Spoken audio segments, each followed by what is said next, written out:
Hello and welcome to Art Camp 3. This is our first official week.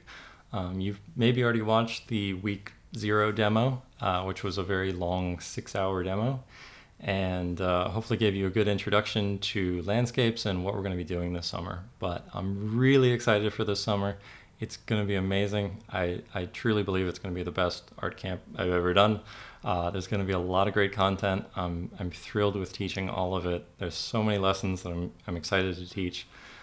I've been a landscape painter for about 6 years now professionally, and I'm just now feeling comfortable enough with my abilities in that and my preparation that I think I'm ready to finally teach how to paint landscapes. And people have been asking for years, how do you paint clouds? How do you paint this? How do you paint depth in your landscapes? And all this kind of stuff. And it's all been really important. And I've always wanted to teach it. And I finally feel after 6 years of doing it professionally that I'm ready for it. So I'm really excited for this. Thank you so much for signing up. And I'm really excited to get started with this stuff. I think the first week even is just going to be great. You're going to learn so much from it. We've got a bit of a long demo from this week, a little bit longer than the usual 2 hours. And afterwards, we've also got a short video going over all of the most common pitfalls that I see in people painting landscapes and learning how to paint landscapes. So hopefully you'll check that out as well, and you're going to pick up quite a few tricks from that as well. So thank you for everything. I hope you love this demo. I hope you get a lot out of the lesson, and it's going to be a lot of homework, as it always is in art camp. And I can't wait to see what you come up with, and yeah, good luck. All right, so let's get started here. The first thing we're going to be doing is talking about the fundamentals, and the fundamentals as they relate to landscapes.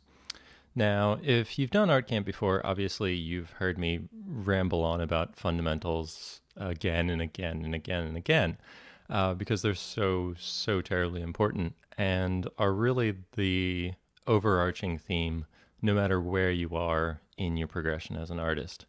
And they're also the first thing and the main thing that we need to tackle if we're going to be tackling a new subject matter, which I assume for most of you, landscapes are either something you're not super comfortable with, maybe haven't done a lot of, maybe have been something that you've avoided a lot of, or something that you really want to refine. And no matter which one of those you fall into, the fundamentals are the most important things to pay attention to. So we're going to talk a little bit about what sort of fundamentals you need to be focusing on as you refine your skills, and what are the most important ones to focus on. So as it relates to landscapes, probably the two most important fundamentals that you will need to study are values and perspective. And we're going to get into values first and then dive into perspective and give you a very general overview of the perspective you need to learn to be able to do good landscapes. And then we'll go into a little bit of a few things that are a little bit more intrinsic to landscapes and how you construct them as an image. So let's just dive into dealing with values. So this first week, we're not actually going to worry about color pretty much at all. We're just going to be focused on doing grayscale work. Now, I don't tend to work in grayscale, and that's not really what I'm trying to teach you to do here. I'm really trying to teach you here how to learn the fundamental problems of landscape before we get into color. I don't necessarily recommend, and we're actually not going to do it at all, to start and to render something in grayscale and then move it into color. These grayscale studies are in of themselves the end. They're not meant to go into color from here on. They're simply meant to tackle one problem at a time.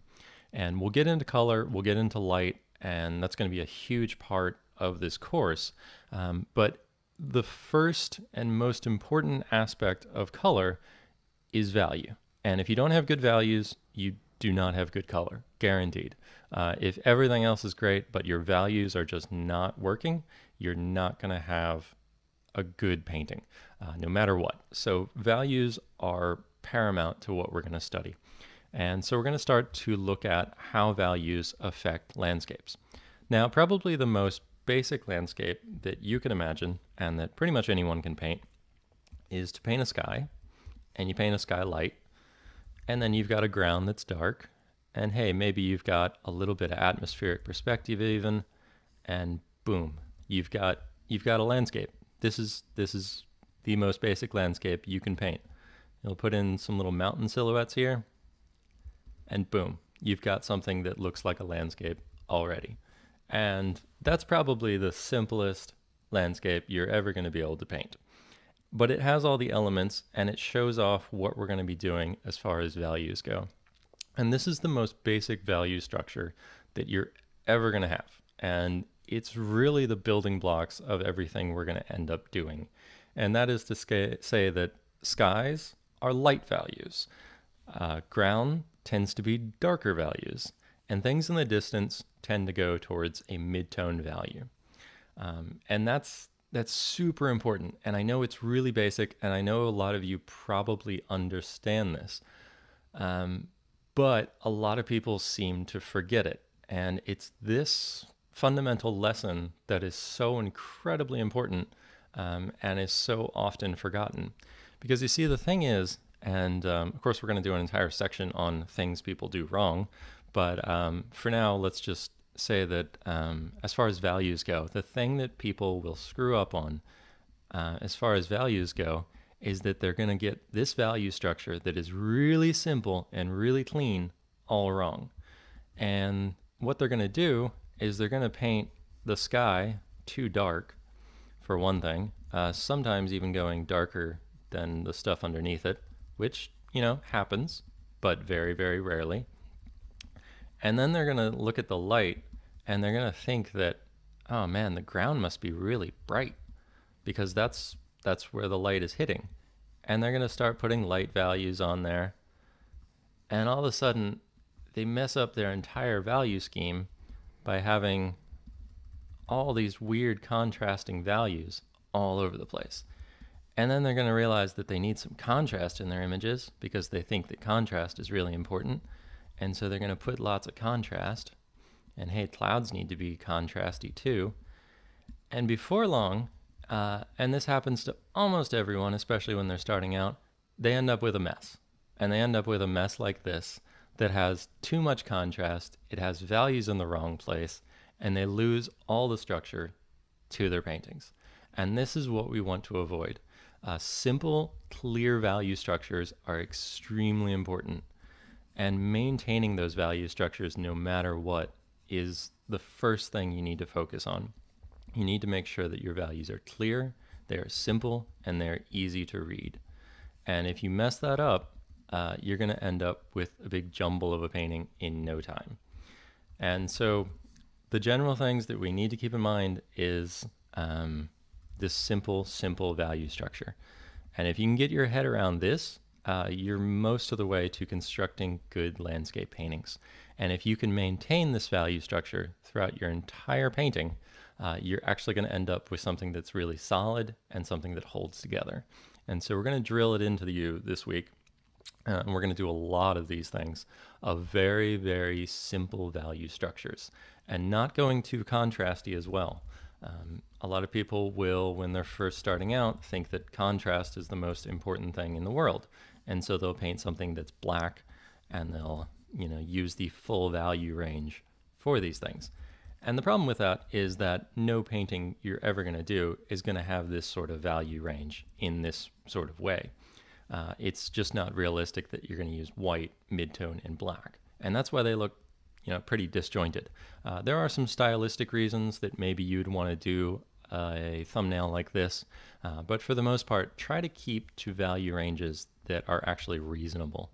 And so don't go too light on your skies, and don't go too dark on your ground. Save those values on the end of the spectrum for when you really, really need it. So that's the basics. And I know this is super, super simple right here. And we're going to do a few of these just to make sure you get the point. But these simple value structures are the most important thing that you can learn. And they're the thing that everybody forgets. So again, dark ground, light sky, and then mid-tone for the distance. And that's it. Just, concentrate on getting those 3 good values, nice clear separation, good silhouettes, and boom, you've got something that is easy to read. And there's going to be exceptions to this. There's going to be tons and tons of exceptions to this where different value structures are going to happen. And that's okay, because it's all built off of this basis of this general understanding of these really simple structures. You can, of course, change and break the rules and stuff like that later on. But when you're starting out, understanding these basics is the most important thing, and understanding how these values work. And we're starting really basic here, and I know that, and it's probably going to drive some of you pretty crazy. But I swear, no matter where you're at, whether you're just starting out with landscapes, have no idea what you're doing, or have done landscapes for years, a good reminder lesson here is really important, and it's gonna help. So even if you're worried about being bored out of your mind, try not to worry about it too much. So we're just going to do a few of these just to show you that yes, there's a lot of possibility, and yes, if you can reduce it to 3 values and just this really simple value structure where there's not really much variation, where you've got your ground and your foreground in dark, your midground in a mid-tone, and your sky in a light tone, and what you can do with just that. And we'll show you all the different value ranges that you can do besides that, and they're going to be great, and you're probably going to use them for the most part, but this is our starting point, and this is what everyone needs to learn first. They need to get really comfortable with these simple structures before they worry about the more complicated ones, or reversing this and doing something entirely different. First, we're going to do these really, really simple things. I'm going to drill it into you again and again, just how important the really simple things are.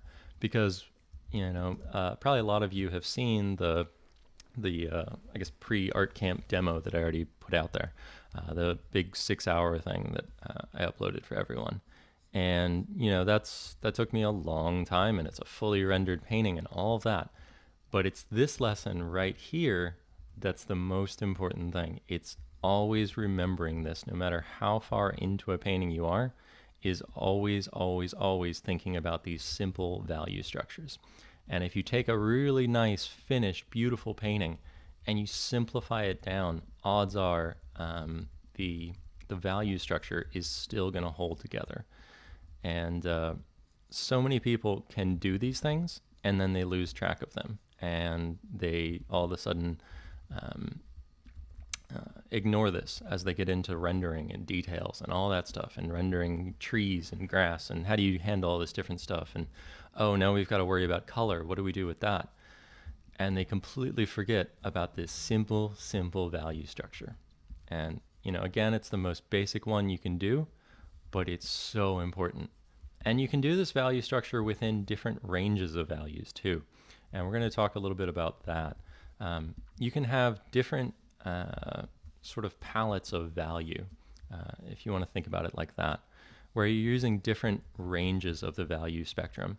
So you could have a really low-key painting, and when we talk about low-key paintings, we tend to talk about really dark values. So let's try doing this one in a really dark value range, where you've got your darks being really dark, you've got your mid-tone being darker than we've been doing, and then your light value doesn't even get that light. We'll keep the light value even pretty dark here.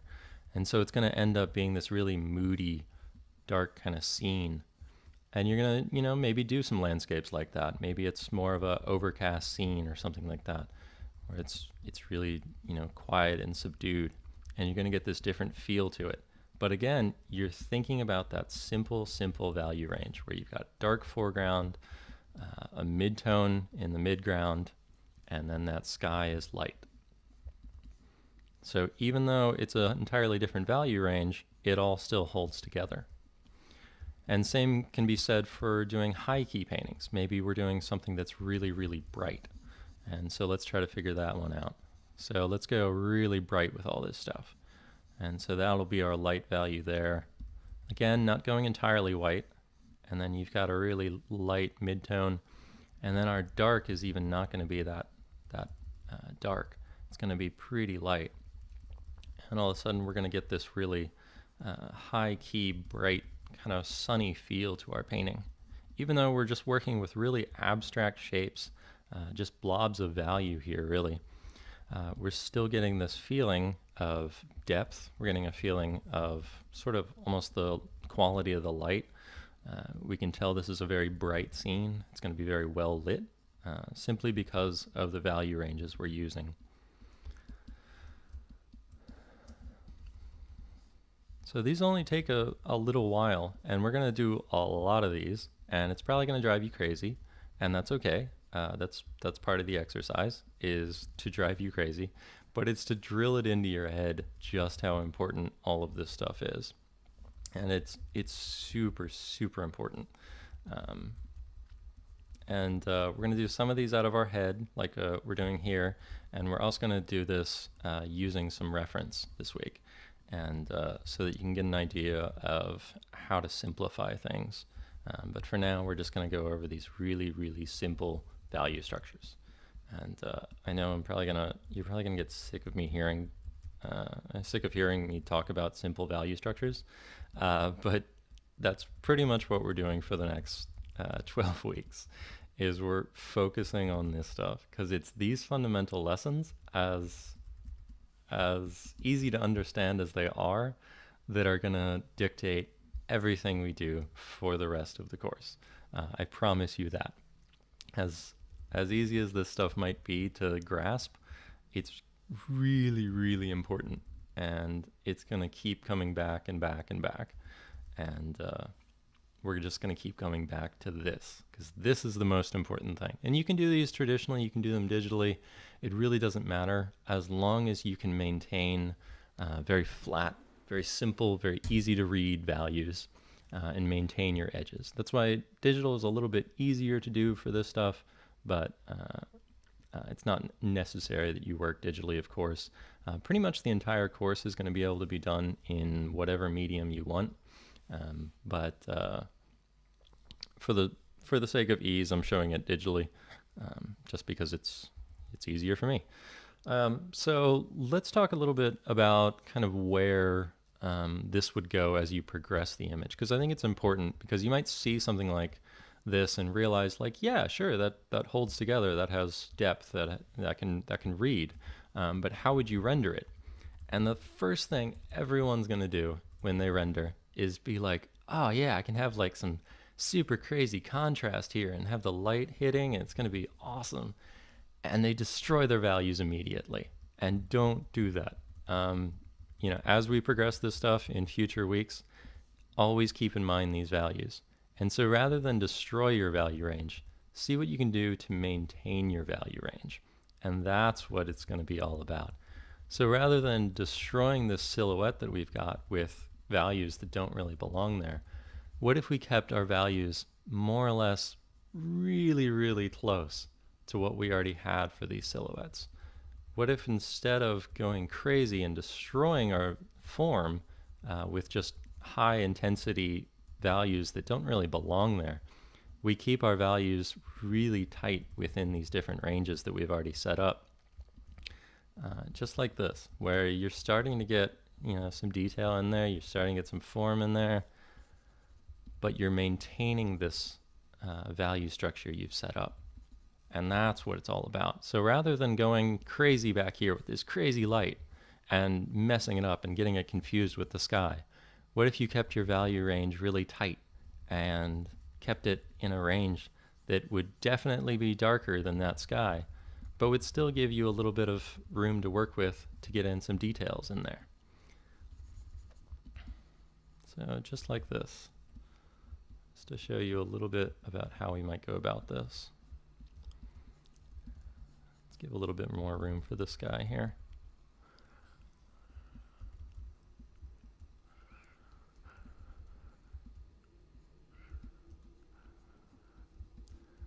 Now, I know when I was starting out, I had a hard time doing this because, one of the fundamental lessons you'll learn about value is the importance of contrast. And contrast it's really enticing, and it makes people want to do these really contrasty images and stuff.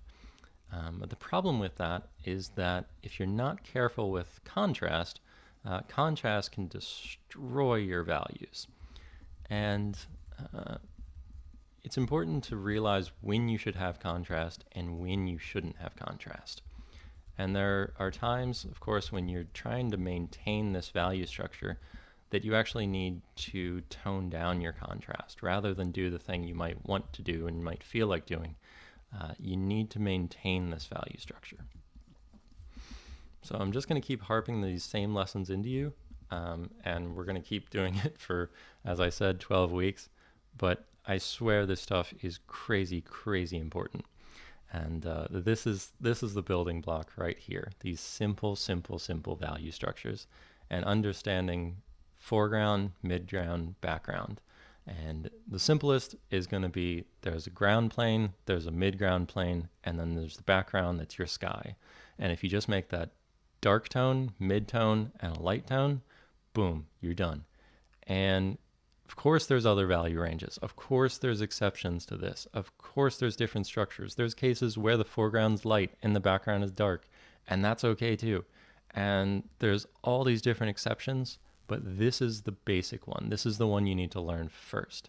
And this is the one you need to get really, really comfortable with constructing.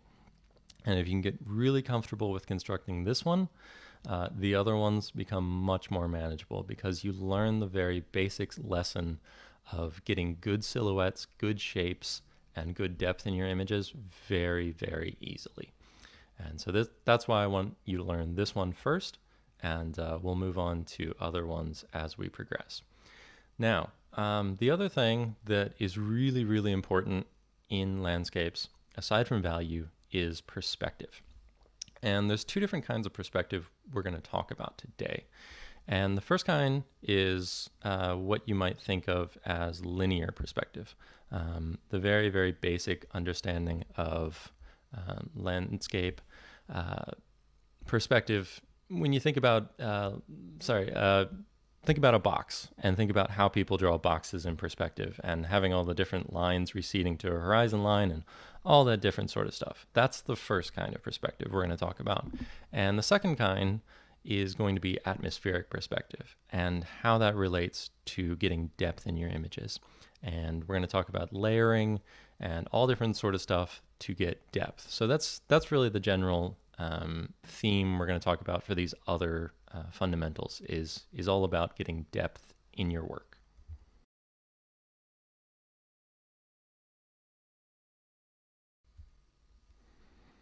So let's do the linear perspective first, because that's the thing that's going to scare everyone, because people really hate perspective.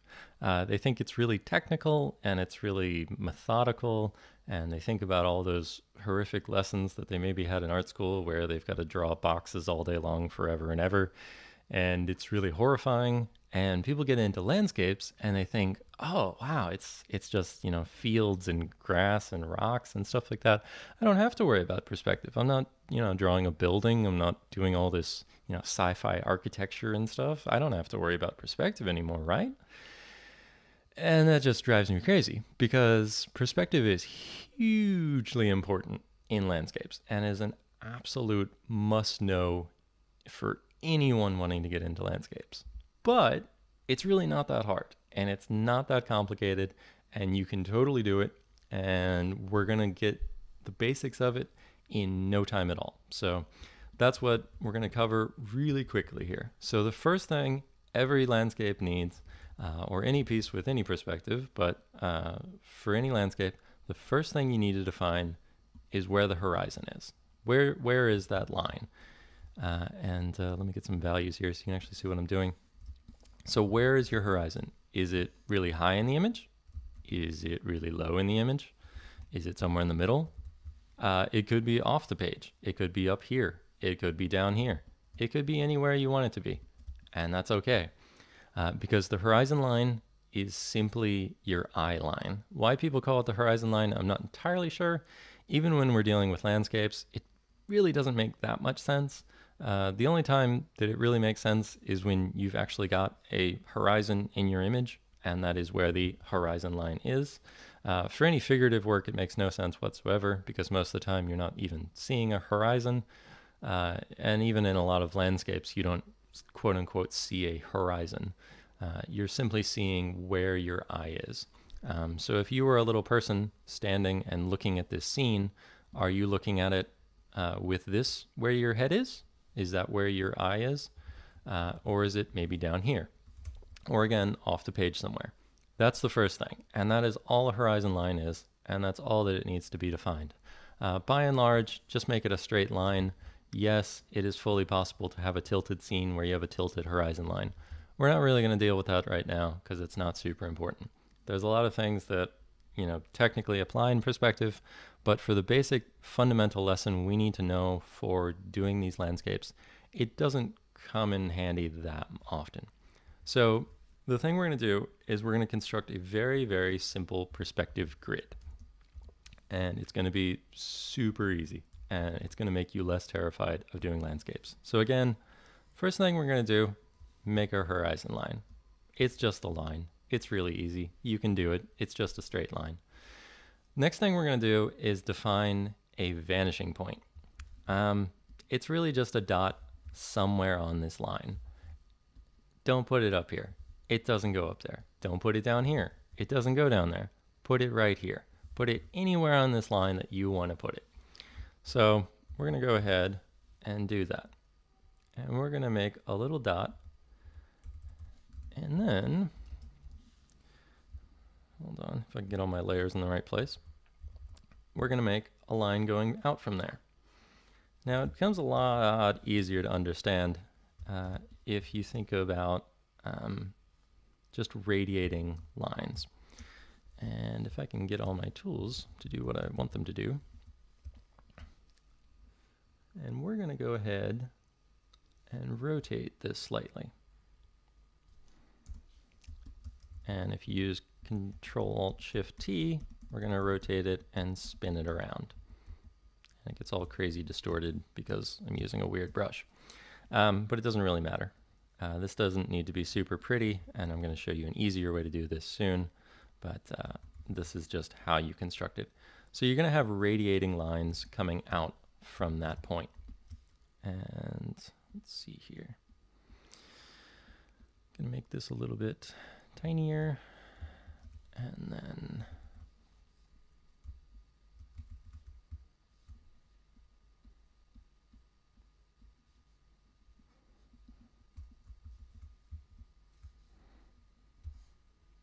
whoa. All right. So anyways, radiating lines. And then you can draw some horizontal lines, you can draw some vertical lines, and you can do it this manual way where you're actually going in there and drawing all these different lines and getting a nice perspective grid and stuff like that. And the thing is that you're probably going to realize that doing this every time you've got a painting is going to get really, really tedious. And that's why we're not going to do any of that junk. We're not going to worry about it. What we're going to do is we're going to use the wonderful digital tools we have and just put one in there. Super, super easy. Now, again, I'm using Kyle's brushes. You don't have to use Kyle's brushes because you can use whatever brushes you want. I use them because I like them. And in them, they have this great little one-point perspective brush that is going to do exactly what we were doing, but way better. And it's going to be perfect. And all you got to do is tap your brush and boom, you've got a perspective grid instantly and easily. And if I could stop moving around what I already had, you could start to see that this laid in a perspective grid, a gigantic one, in fact, and got that general perspective grid that we need to construct any of our images. So there's a little bit smaller so you can actually see it. And you can do the same thing we were more or less doing before, except just in one click of a brush. Now it applies it a little bit transparently, which is kind of annoying, and so you kind of can't see it at first. And so what I would do is perhaps put it down and then duplicate the layer to make it a little bit more opaque. Alternatively, you can just pop into the brush tool and turn off the settings that it had on here that are making it transparent. And all of a sudden that's a little bit easier to see. And you can move this around and see exactly what we were talking about with the different eye lines you could have. So if you have a really low eye line, you're going to get a lot of the sky. You're going to be looking up at everything. And if you've got it the other way around, and you've got a really high eye line, you're going to be kind of looking down. So this is kind of what you would get if, say, you were on an airplane and you were looking down at the landscape below you, or you were looking down at a valley or something like that. And you can have it off to the side if it makes more sense to you, or you can have it off to the other side, or you can have it way off to the side, or you can even have two of them. And all of a sudden, boom, you've got 2-point perspective. And, you know, as simple as that is, that's most of what we're going to be talking about as far as perspective goes, is just putting down a grid like this. We're not really going to get into the technicalities of, you know, all the different stuff to do with perspective, because it does get pretty complicated. It goes into, you know, the 3-point perspective, the 4 or 5-point perspective, drawing, you know, perfect cylinders in perspective, all this different kind of stuff. But we're not really focused on that because this isn't a perspective course, and I'm not the one to teach you how to do all of this crazy architectural perspective. We're here to focus on landscapes, which is a very specific subset of environment art in general. And yes, there are people that will teach you, you know, great perspective for doing all of those crazy buildings you might want to do, but that's not really what we're focusing on. We're focusing in this course more on natural landscapes. It's more of my strong suit, and it's also something that I feel really passionate about teaching. There are a lot of other resources, though, if you're interested in getting into more architectural side of things, that you should totally look up. But I want to show off a little bit of why perspective is important and why I'm going to tell you to use these grids in as many of your images as you can, because it's a really important lesson to get across, and it's one that is not often enough understood. And that is, say we're drawing a tree, and people are going to draw a tree, and they're going to draw this weird little tree of what they think a tree looks like, and it's just going to sit there, and it's going to have stupid looking roots because everyone draws trees like that when they start out. And boom, you've got a tree. But even this tree, or say if we're going to do a rock as well, all of this stuff relates to perspective. And if you don't keep perspective in mind, you're going to paint it wrong.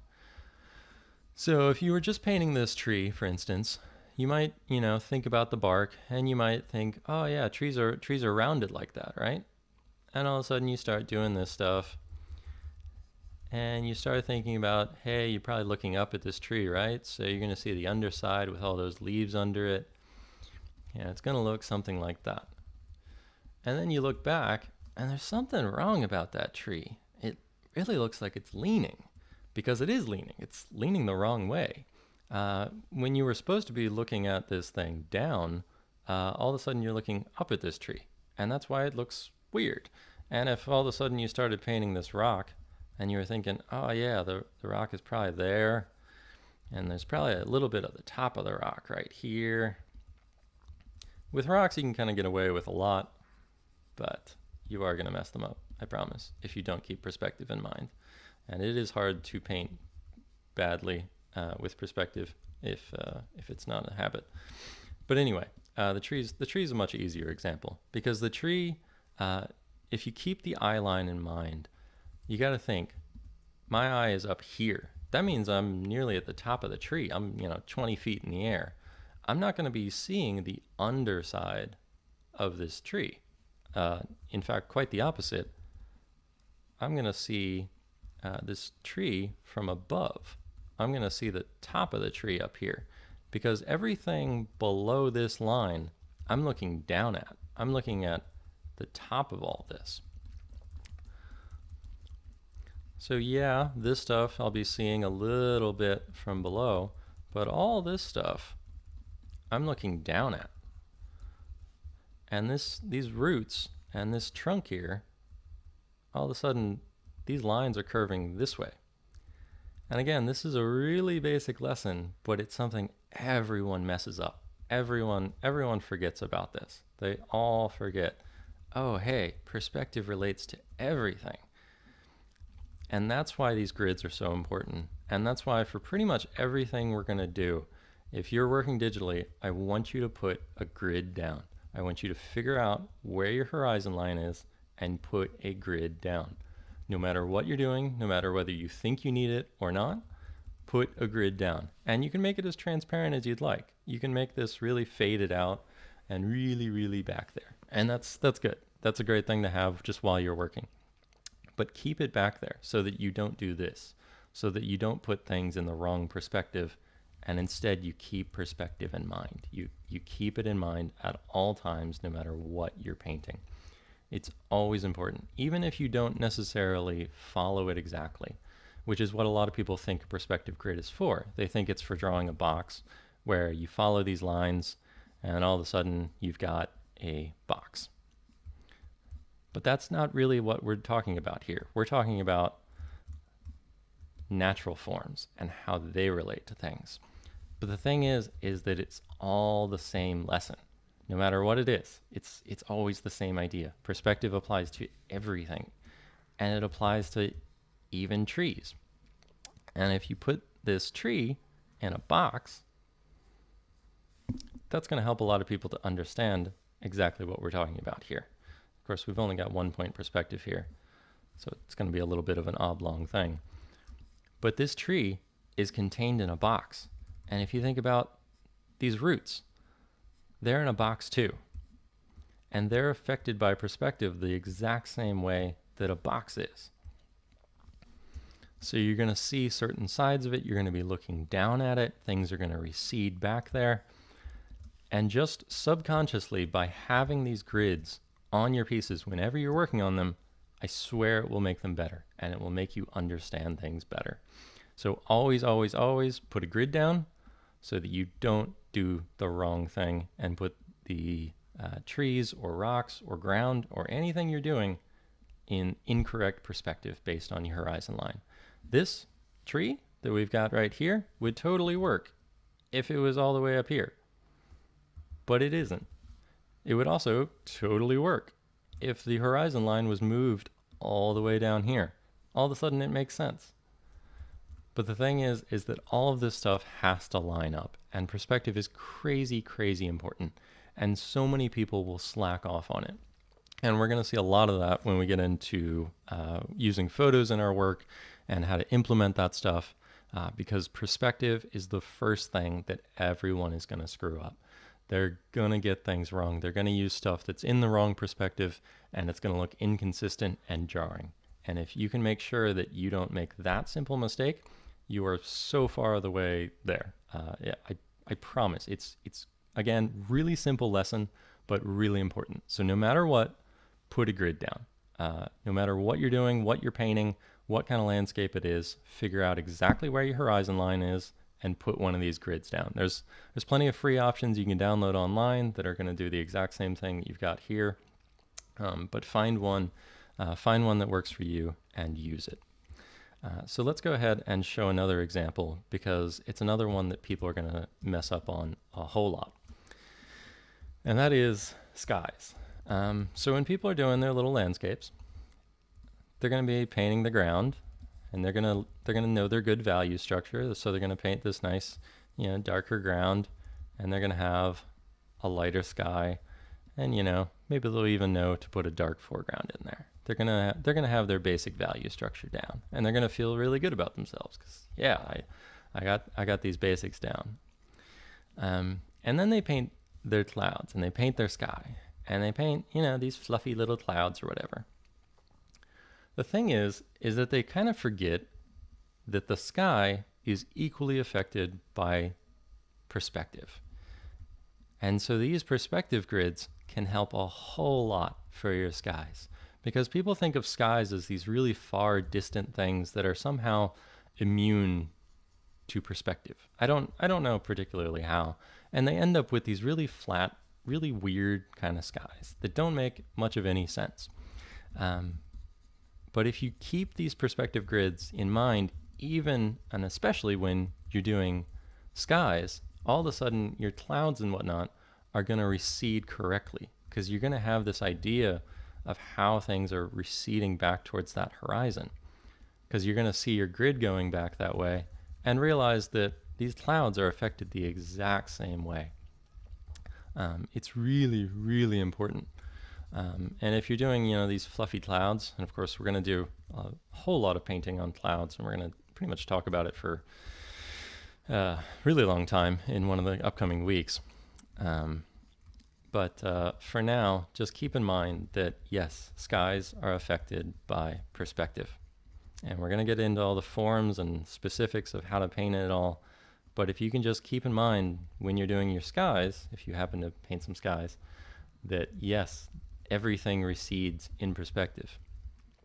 You're going to paint better skies than you ever have before. This is probably one of the most useful things that I ever discovered, was using perspective grids on skies, because it has just completely changed everything. By keeping the grid there and making sure that everything in your painting is conforming to it, you're going to have way, way, way, way more depth in your paintings in an area that a lot of people just tend to flatten out. So hopefully that kind of makes sense to you. And if you turn off the grid, all of a sudden it goes from being a really flat, generic thing to having this depth where things are receding. The other great thing, and we're going to again talk about it a lot more, is that it's going to help you understand what the underside of the clouds is like, and where exactly that's going to sit. Because we're going to see more of the underside, of course, in the foreground ones, where you're going to get a lot of it, and then less and less as it goes back. Of course, don't want to get into clouds too much, because that's a lesson for a later day. But I just want to reiterate exactly how important this perspective stuff is, and just how simple it is. Because again, I'm not following perspective. I'm not following the grid. I'm not drawing boxes. I'm not doing the really technical, boring side of perspective. I'm simply using the grid as a visual aid while I'm painting, and while I'm doing just regular old boring painting. I'm just keeping it in mind at all times. And even once you get used to this stuff, it still helps to have it. It is still a huge aid for me. And I'll try to show as much best practices as I can while we're working over this summer. But I just want to show you very quickly how useful it is. Because while, yes, I could probably more or less eyeball this perspective, by having this grid here, it's really, really handy. And it just makes this whole job of getting good depth in my painting and getting good perspective in the sky so much easier. So that's our first lesson as far as perspective goes. And if you can keep this in mind, it's going to help you more than you can possibly realize. So just to kind of reiterate the fundamental things we've learned so far. So we learned all about value, how to have simple, clear value structures. So when in doubt, just go for a dark foreground, a mid-ground that's mid-tone, and a light sky. And if you can get those three values down, that's probably most of your paintings. And secondly, thinking about perspective and thinking about where your horizon line is and putting a grid down. Wherever it is, no matter how quick of a sketch you're doing, just put a grid down and always keep it there. It's a wonderful guide that's going to keep you on the right track, and it's going to make sure that you're following that in every form that you're painting, whether it's a tree, whether it's a rock, whether it's a cloud, whether it's a mountain, whatever it is, it's always going to conform to that same grid. And it's so important, and it's so basic, but it's going to help you so much. So, all right. With all that said, let's get ahead and talk a little bit more about depth and the different things that you can do to have depth in your paintings. Because it's really important, and people don't give it enough power that it has. And the effective lesson of atmospheric perspective is simply that as things get further away from you, they get a little bit closer to a light mid-tone value. the details become less distinct, and details become obviously smaller, and just the contrast goes down. And color-wise, it tends to shift towards a little bit of a bluish color. And all of this is simply because you're looking through air. And air is not as perfectly transparent as you think it is. And the thing that I always like to tell people to help them understand this is that if you pulled up a glass worth of seawater, it would look fairly transparent, depending on, of course, where you're at, how murky it would be, but it would be more or less transparent. It sure as hell wouldn't be blue. It would not be a glistening blue glass of water. It would be mostly clear. But if you look through enough of it, as in an ocean's worth of it, all of a sudden it picks up a lot of color, and you've got this deep, dark blue color.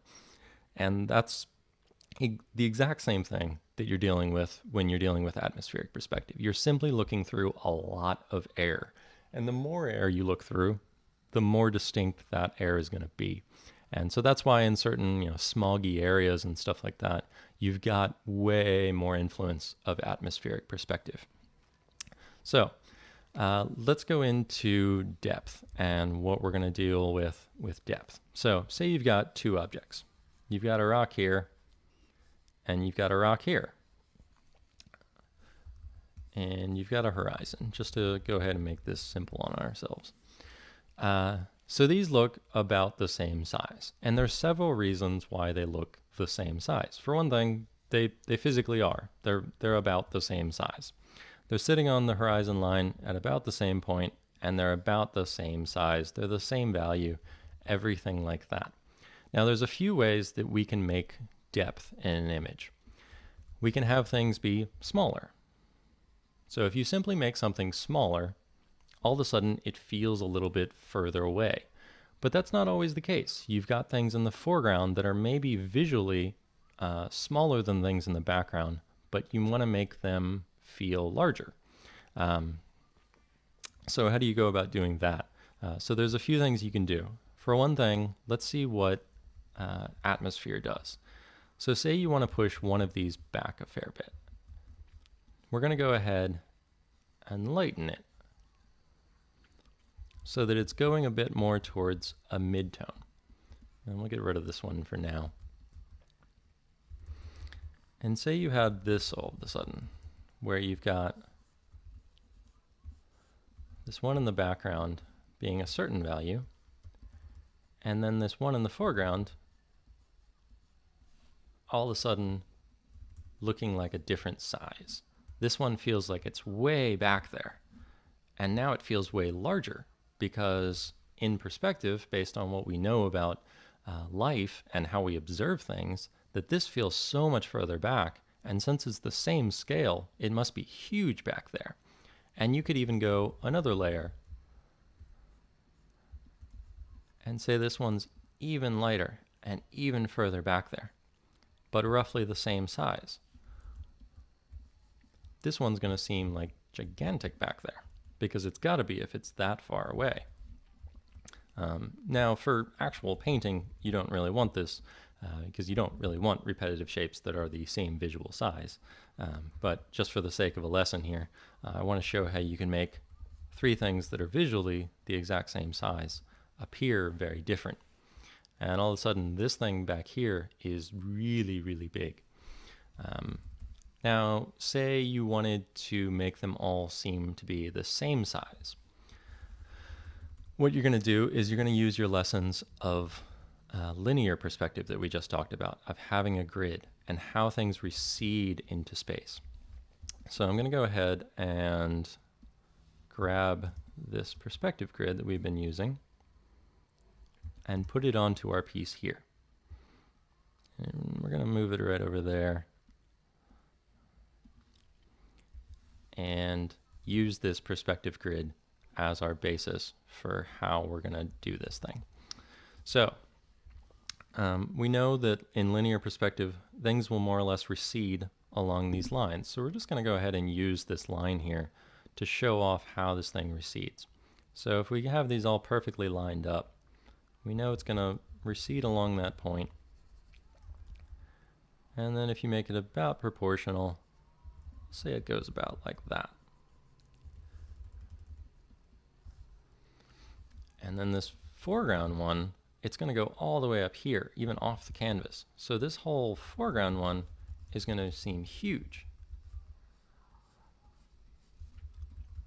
And then if you turn the grid off, so you can actually see what you're looking at here, all of a sudden these things really appear to have a lot of depth. And that was a really easy lesson because it just uses the two simple things of atmospheric perspective and very, very basic linear perspective. And this sort of shows one of our fundamental lessons of depth, and that is repetition. If you've got something that seems to be more or less the same object, but repeated back into space, it gives a lot of depth because it gives us an understanding of this thing must be huge because it's huge in the foreground, and we can also see how it's receding back there. So repeated objects are a really, really easy way to show depth in a painting. And that's one that you'll see a lot of, and it's really important. And, you know, even if they're slightly different shapes or different sizes, or you go even further back there, it's still the same idea of repeated shapes. All right, so that's a good lesson there. Another way to get depth, and a really, really basic one, is overlap. And if you've got this object and this object, sorry, let me make that a little bit of a different value.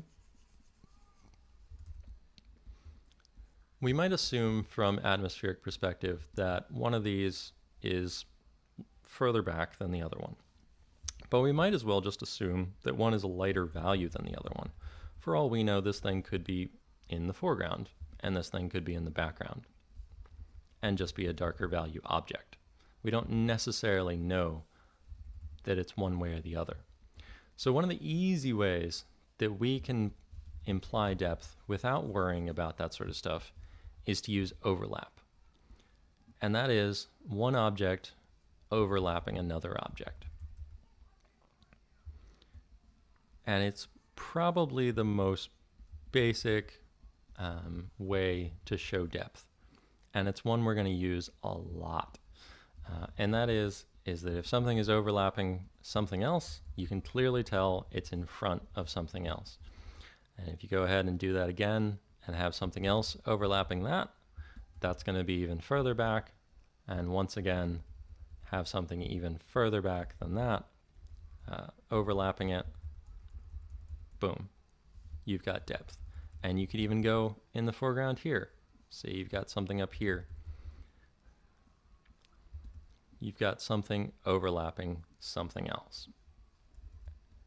And one more time, just to show you how incredibly basic this is. If you just keep adding these things and keep implying all of that overlap, you're going to have depth in your image whether you like it or not. And you're going to know exactly where something stands. If you want this thing to be in front of it, you make it in front of it. If you want it to be behind it, you make it behind it, just based on overlap. No other reason. Say you make this slightly different value and don't even have to worry about shadows. It can be in front of it, or it can be behind it. Boom, just overlap.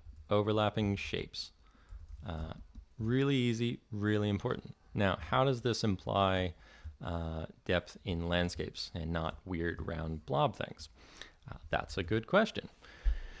So for that, we'll go ahead and use some weird rock shapes. Now, maybe some mountains, we'll see. So what a lot of people will do is they'll want to have things be separate. For whatever reason, it's just kind of a natural instinct where we don't want things to overlap with one another. We want them to kind of stand on their own. And because of that, we tend to avoid overlap because maybe it covers something up. Maybe we don't feel like doing that. And we end up with really flat things because of that.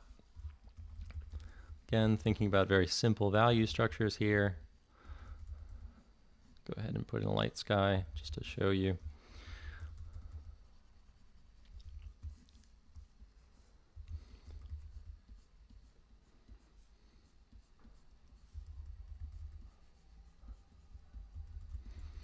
So say you've got all this stuff, but nothing's really overlapping anything else. And say you've got a foreground here, but you kind of stay tentative with the foreground. And so it doesn't really overlap anything else. And everything kind of stands on its own. It becomes a really flat image, whether you tried to or not. So what can we do to fix this thumbnail? Give it a lot of depth, give it a lot of structure, and make sure you kind of know what's happening here. Well, first of all, we're going to go ahead and do some atmospheric perspective. And so we're going to make these background things a little bit lighter, because they're all going to go towards that mid-tone like we talked about. So very simply done. Now let's say we want to have some overlap in these background things. We're going to take these forms and using a very small value range, we're going to make these forms overlap one another. So rather than having distinct things that are standing apart, we're going to have forms that really look like they're overlapping. And we're going to cover up part of a form with another one. And here in no time, we go from weird blobs that are all kind of standing on the same plane to having a landscape with a fair bit of depth, just based on overlap and a little bit of atmospheric perspective, simply to make it easier to read.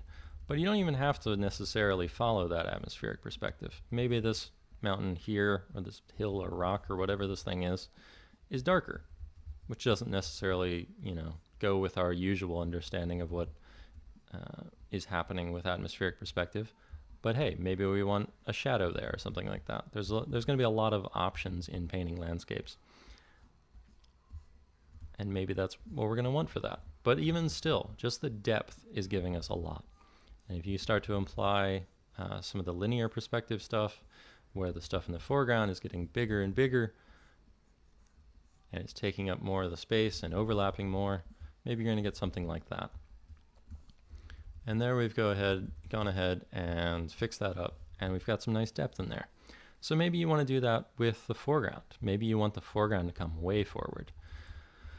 So not only can we overlap with the other objects in the foreground, but we can overlap with the background.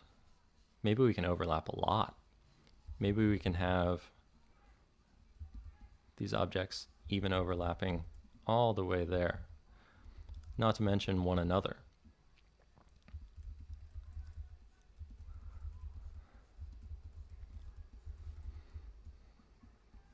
So rather than having distinct parts, think about as many times as you can have an object overlapping another object. And we're going to talk about some ways to do this with lighting. Whether we'll do that this time or in the future, I'm not sure, but thinking about how things overlap, what's in front of what, is really important. And it's one of those great lessons for getting depth in your work. Because depth is one of those things that people struggle with a lot. And it's what I get asked a lot is, how do I get depth in my work? Well, if you overlap stuff, one thing in front of another thing, in front of another thing, in front of another thing, and you just keep doing that and doing that and doing that, you're bound to have depth in your work. So think about that. Think about atmospheric perspective. Think about repeating shapes in the back. Think about linear perspective, how that affects things. And if you think about those basic lessons, that's most of what is going to get depth in there. So think about having a foreground, a midground, and a background. Think about overlapping them and having things covering up other things. Think about getting that atmosphere in there and making sure that it's implied well. One of the biggest mistakes I see, and of course we're going to get into this when we get into the fun, what everyone does wrong with landscape painting, which is going to be a blast, is that they ignore atmospheric perspective too much. And they have things that are way too dark and contrasty, way in the background when they're trying to have a ton of depth. And they end up with stuff that doesn't quite feel right for some reason. And it's because they didn't really listen to those lessons of atmospheric perspective, and they end up with not as much depth as they could have.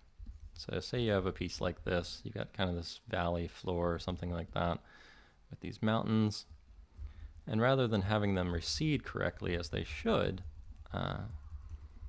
you just have really intense dark values. And while, you know, for a thumbnail that might look okay, just because it's some nice shapes, it reads more or less because you've got the perspective going on. It doesn't get as much depth as it could because you're not really doing the atmospheric perspective back here. So if you go ahead and use those tools of atmospheric perspective and make sure that your value range is getting just tighter and tighter the further back you go, you're going to all of a sudden have a thumbnail that is going to read better. It's going to read as a lot more grand and epic and going back into space. And rather than just feel kind of tiny and diminutive, it's going to feel far away from this foreground. So keep those values tight and keep them in line with what atmospheric perspective is doing. And then all of a sudden this foreground is really going to pop out. And if you even want to use a little bit of overlap to overlap with the background, boom, there you go. Now that foreground feels really, really close because you know these background mountains are way back there. Because you can tell from the values, you can tell from the overlapping, you can tell from the linear perspective, and all of that stuff kind of combined into one is what's going to give you all the depth in your images. And even though stuff is done very simply here, it's done in just values with more or less flat shapes everywhere we're doing this. It's the exact same lessons that you're going to take into a 30-hour painting, and it's what's going to give your work depth in that as well. So that sort of covers our general idea of the fundamentals you really, really, really, really need to know for landscapes. So just to kind of go over it again a little bit, again, the first thing and the most important thing to learn is values, and is maintaining a simple value structure no matter what you're doing. Always keep it in mind. And the basic one that everyone needs to know is just a dark foreground, a mid-tone midground, and a light sky. And I'm just going to beat that into you again and again. And it, of course, makes a little bit more sense now that we've talked about atmospheric perspective, because this is basically how atmospheric perspective works, is that you tend to have things receding towards a mid-tone in the background. And that's great. And of course, you can have a light foreground, and you can have a dark midground, and you can have, an even darker sky. And all these different value ranges work. And we're going to talk about all those different value ranges. And maybe in this next little bit, I'll show off some of that. But this is the one that you need to learn first. And this is the most important and most common one. It's going to be kind of your go-to value structure if you have any doubt about how to do a landscape. And of course, there's a lot of range, whether you're going to do a high key painting, a low key painting, a really tight mid-tone painting, or maybe go really contrasty with a full value range. No matter what, you're going to structure these things if you have any doubt in this kind of way. This is the most basic one, and we'll teach you a lot. So we're going to do a lot of these this week. Beyond that, again, thinking about linear perspective. Put down a perspective grid every single time. Again, let me show you how that's going to help. Just because it's so important, and I need to drill it into you as many times as I can. Let's see if I can actually grab the correct layer here. There we go. Get that thing down there. Moving all my layers around. Again, even if I was doing this piece here, I should really put down this perspective grid and go ahead and put it back there. Horizon line is about right there. And then when I'm working on this piece right here, I'm going to keep that in mind all of a sudden. And I'm going to have this basis of what to work with. And I'm going to always realize, hey, this should be receding more. Hey, this should be a flatter plane. Hey, perspective is going to work a little bit stronger right there than I have. when I do some clouds, maybe I don't want to have them straight, maybe I want to have them going this way, but I'm going to have a better understanding of how much they should recede if I've got all this stuff in mind. So let me just quickly put in some clouds here.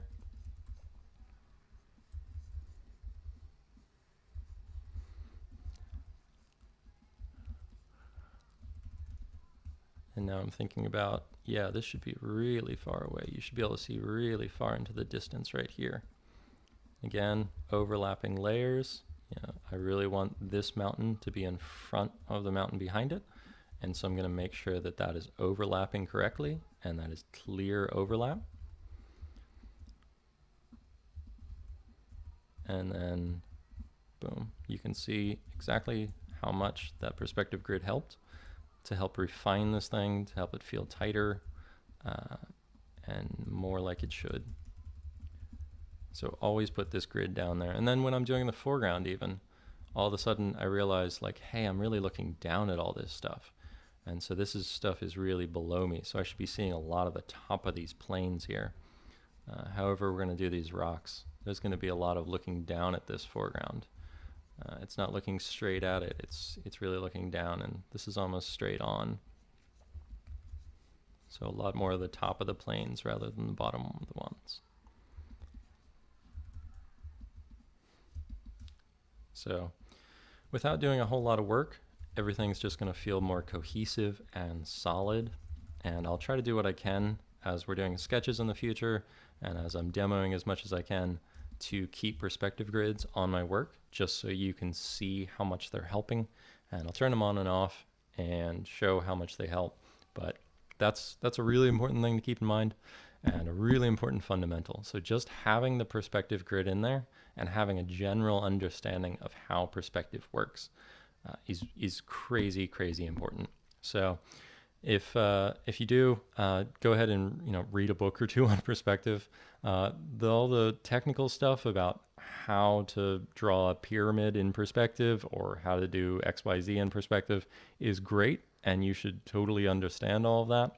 But it doesn't necessarily apply to what we're doing.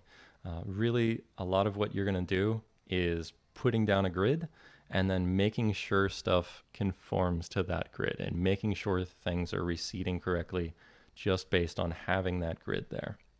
And it always amazes me how much it helps just subconsciously. It's not that you have to follow those lines. It's not that you always have to think about it.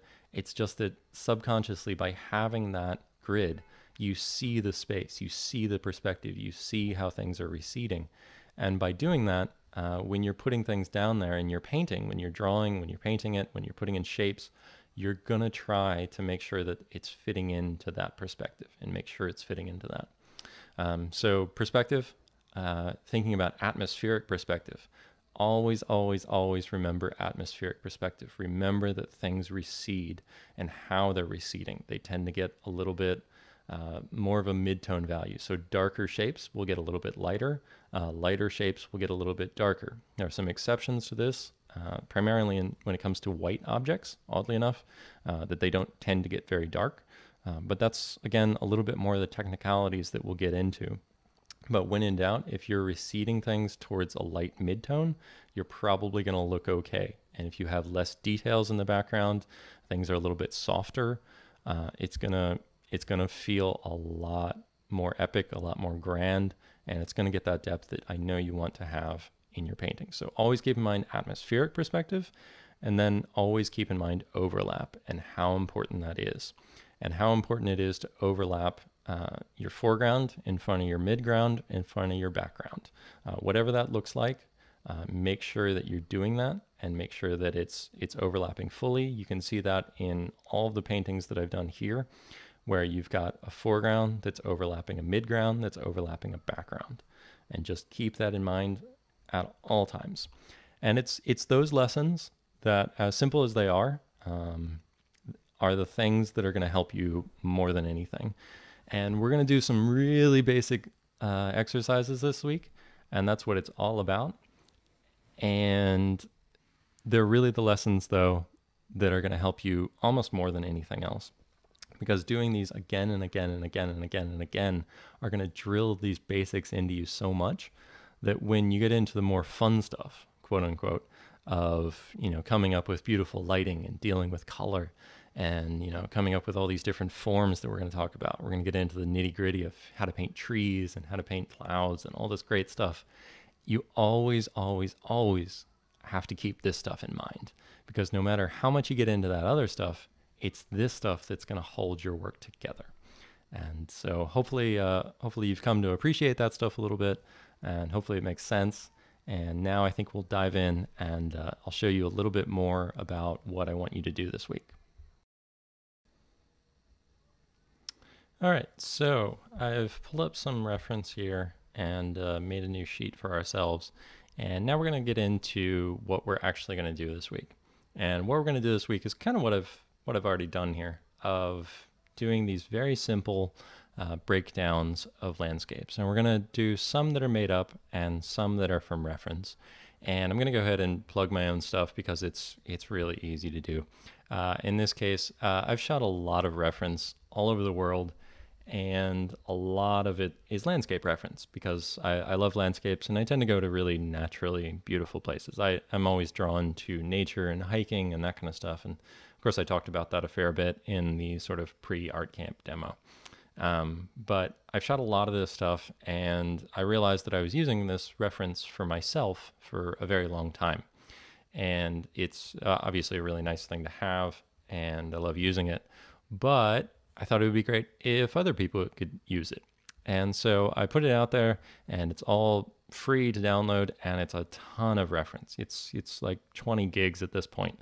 And there's places all over the world, tons of great landscapes, all high resolution photos.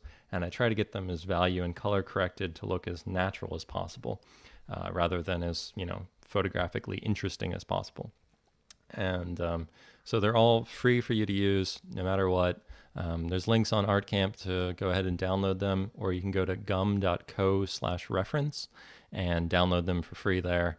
And just knock yourself out. You can use them for whatever purposes you want. You don't have to give me credit. I don't care.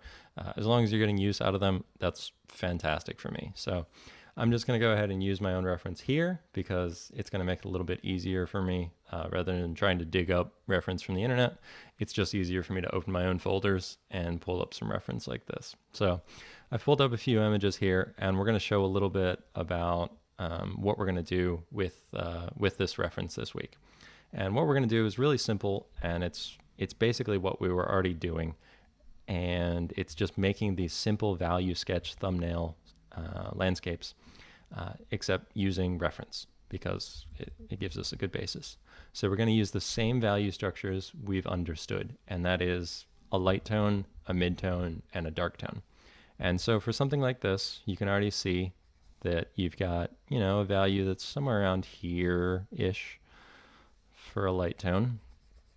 And keep in mind, each piece is going to have a bit of a different value structure, so keep that in mind. Think about what the value range is for whatever photo or anything you're using. Spend a bit of time getting good edges on this stuff.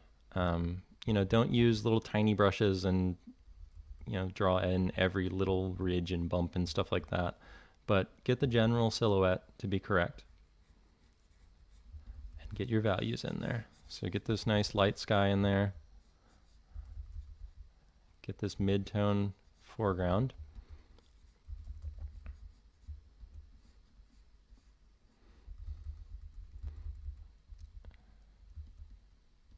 and then we're going to have a dark foreground here.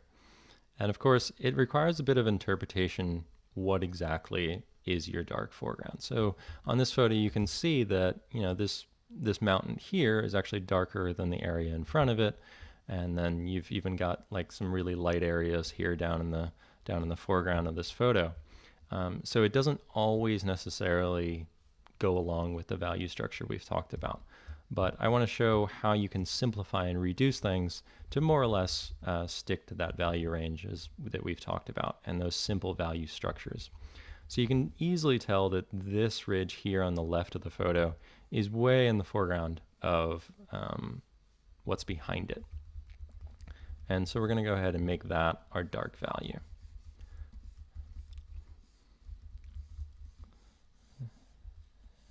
And we'll go ahead and, just for the simplicity's sake, you know, put in a couple tree silhouettes here and have those be part of our dark. It's going to require interpretation here, but that's a lot of what landscapes are about, and we're going to cover it a lot. And of course, next week when we get into doing master studies, we're gonna cover it a whole lot, because that's a huge part of what you learn from doing master studies, is how to interpret landscapes. Because when you look at this photo, there is way too much to paint. There's a million trees down in this photo, and you can't paint them. You have to reduce things. You have to simplify things. And that's what it's all about here, is all about trying to reduce, simplify these shapes, and get nice, clear, readable values. So the first thing you're going to do is break it down into these very simple 3 values. You're going to have a light tone that's probably going to be your sky almost every time. Not always, but almost always. And then you're going to have a mid-tone that's probably going to be the distance. And then you're going to have a dark tone. And that's it. So I want you to do this for each of the reference photos you come up with. And then once you've got this really, really good, I am going to want you to probably duplicate the layer, or do it on a new layer. And what you're going to do is you're going to keep this value range, but you're going to start to refine things. So you're going to add a little bit of variation to your values within this value structure you've set up. So you notice here in the photo that I've got some of these foreground mountains that I just went ahead and put as part of the sky. They were contrasty enough with what was in front of them that I thought that they'd be a little bit too far back there. So I'm actually going to make them part of the value structure here in the background. And so they're going to stay really light, and part of that really light value structure that I've got set up here. So they're not going to disturb what I've already got, and I'm just going to keep them in this really tight value range. And then I've got these clouds here, and so without going too crazy, I'm not going to go fully white here because I want to keep the value structure pretty tight. I'm going to put in some of these clouds and go ahead and move my photo here and just try to get shapes. That's all we're worried about this week, is shapes, is think about the big shapes. You're not detailing this week. Don't do any details. Do not worry about details. Don't even really worry about what things are. Worry about shapes and worry about values. We're going to get into a lot of other stuff. We're going to get into color. We're going to get into how to paint these clouds. But I'm not really worried about that right now. I'm worried about getting the shapes in the right places and getting these value structures exactly where they need to be. And if I can get that stuff down, that's what this week is all about.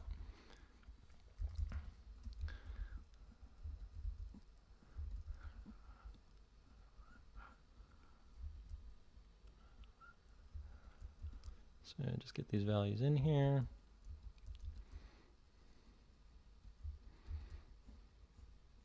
So now I've got more or less kind of 3 values for this light tone all of a sudden. But it all still holds together. It still all feels like the way distant light. And that's exactly perfect. That's what you want. Now I'm going to take this mid-tone color that I've got for my distance, and I'm going to do the exact same thing. And I'm going to take something a little bit lighter and a little bit darker and start to put in some of the detail work in there. Now, I'm not going to go crazy. I'm not going to grab something like this light value and go in there and go nuts, even though there's a lot of contrast on these rocks. There's not as much as you think. And really, even if there was, you tend to have to stylize things to make them read and hold together a little bit better.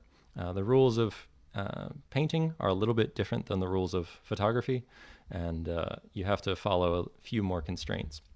But the thing is that you do want to realize that even in this photo, even though these light areas feel really light and that you'd want to, you'd make that really contrasty. The thing is that when these light areas are actually up against the sky, you realize just how bright this sky is. And it's going to be in our section of things people screw up in painting. Not exactly the title we're going to go for, but it's something that's really commonly mistaken. Is people will use values that are entirely wrong for an area, and they'll go way too contrasty and way too bright with their ground.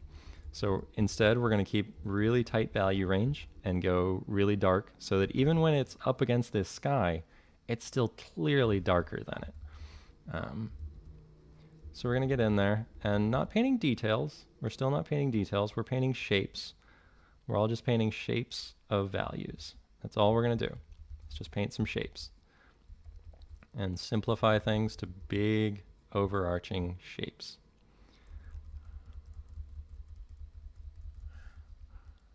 And you see how you've got this kind of triangle of light shape over here. We're going to put in that little blob of light. And you're going to notice pretty much in no time, all of a sudden, how much information you're getting in here, even with these like just 3 values, and a little bit of variation within those values. You're going to realize in no time that you're actually getting in quite a lot of information. So just kind of getting in here. I'm not going crazy detailed. I've messed up some of the proportions and stuff, and of course you can keep refining this and refining those silhouettes as much as you can. But as long as you're maintaining this really simple, clear value structure, that's what it's all about. And I'm going to keep harping on that same fact again and again and again and again and again. So I'm going to give a little bit more space here. And still thinking about all the other lessons we've learned. So thinking about perspective, thinking about atmospheric perspective, thinking about overlap, and how we can imply that stuff. So we've got a little bit more range in here. So of course we can go a little bit darker with one of our values for this mid-tone range. And so pull a value that's a little bit darker and put in some of those darker values. So these mountains on the right are a little bit darker. And so we can use that to our advantage to get that overlap in there and make it more evident what's in front of what.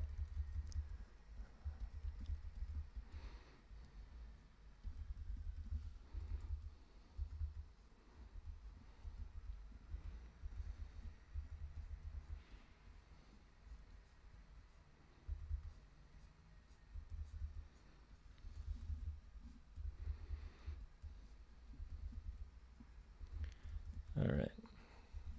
So obviously I could keep going with these for ages, and we are going to do both a lot of these, as well as I do want you to take your time with these.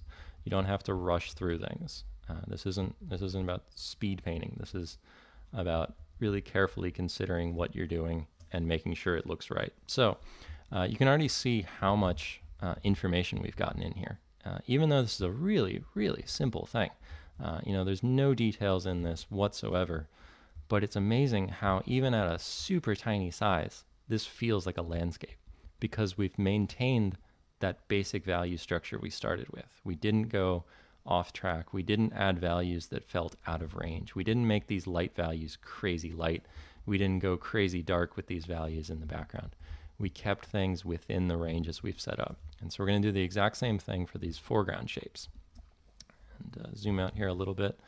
And so again, we're going to add a little bit of range to it. We're going to add something that's a bit darker than it and something that's a bit lighter. So go ahead and kind of get in these tree shapes here. You can see how you've got some in the foreground that are darker. And you've also got some stuff over here on the left where you've got a little bit of indication of these hills as very basic shapes.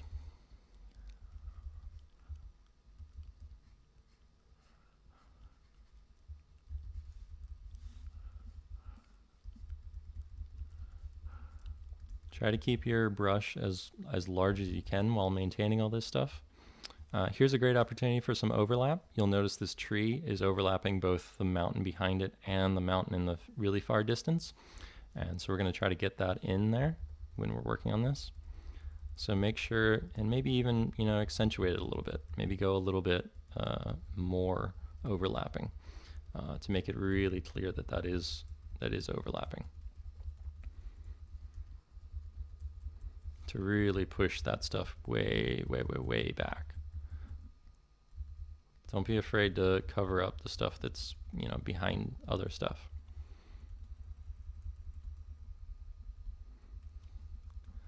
So there's adding a little bit of a darker value to this range, and now we're going to do the exact same thing that we've done with the other ones and add something that's slightly lighter. Not a lot, just a little bit lighter. We're not going to go as light as this value in the background. We're almost going to go as dark as that darker value in the midground, and use that to put in some of these light values that you see up here.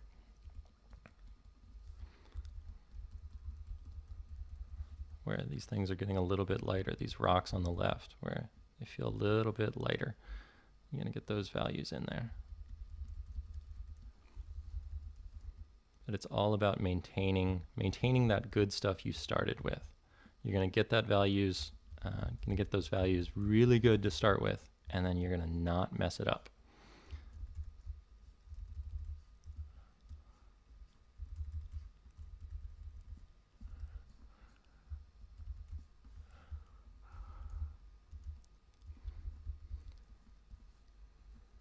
So there's an idea of kind of what I'm looking for here. So again, we started with the absolute basics. We started with general silhouettes, really simple, really clear, really clean.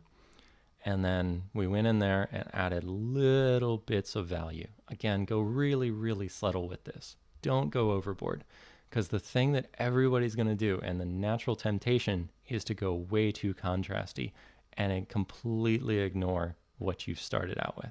Because what you've started out with here is really solid. It holds together. It's what you want to go for. And always keep this in mind. That's why I'd say to do this stuff on a different layer, because that way you can just turn this layer on and off, and you can see if you've completely ruined the solid structure you've got to start with. And it's this basic lesson that is so, so important. When we get into color, when we get into fully finished paintings, when we get into, you know, photo bashing, all the other fun stuff we're going to do this summer, this is what we're going to come back to. And this is probably what I'm going to harp on people all the time, is I will take their paintings and I will simplify them back to this simple of a value structure. And things can get more complicated, and we're going to talk about it. And absolutely, you can have crazy contrasts. You can have a super light foreground here, and it can totally work. But until you've got a really good understanding of how to keep those values where they should be, just always, always, always, always, always keep it in mind. Values are very intentional, and make them intentional. And so think about these big shapes of color and how you can reduce your piece to just 3 values, and then add detail within that. And here you go. You've got an entire Yosemite Valley floor painting in 3 values with slight variations in each of those value ranges. And you've got something that looks like a landscape. And you don't need a full value range everywhere. You don't need to go crazy contrasty everywhere. In fact, it's usually better not to. So there's a quick example. Let's go ahead and dive into another one just to make it even more obvious here. So we've got a bit of a different value range for this one. This one is very, very early morning, and it's just after dawn. And so let's see what we can do for this one. So this one's going to be a bit more dark, a bit more midtones, and with just a little bit of light. So we've actually got a fairly dark sky here. So I'm actually going to put that in as kind of our midtone. And then for our dark values, I'll go ahead and do this for our dark values, where we've kind of got this almost mid-ground, foreground area that's kind of a little bit darker.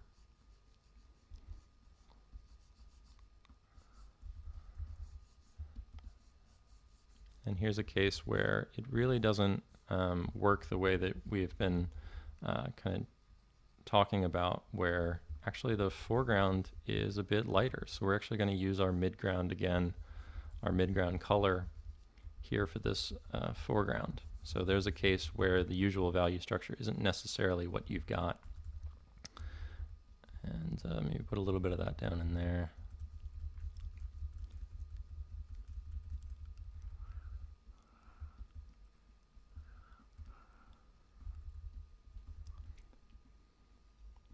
All right, and then with a little bit of light value, you've got a very small amount of lights in this. So with a fair bit of contrast, let's put in our light value ranges. So wherever there's those light values, and I'm not going to go with the whole sky because the whole sky is actually a relatively mid-tone value.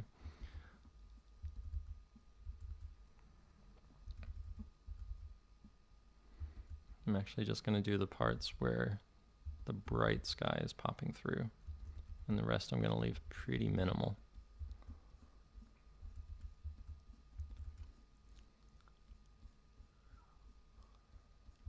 Just going to paint through those forms, make that a bit of a soft edge, kind of cheating things a little bit there. And then get back in here and put this rock silhouette back in here.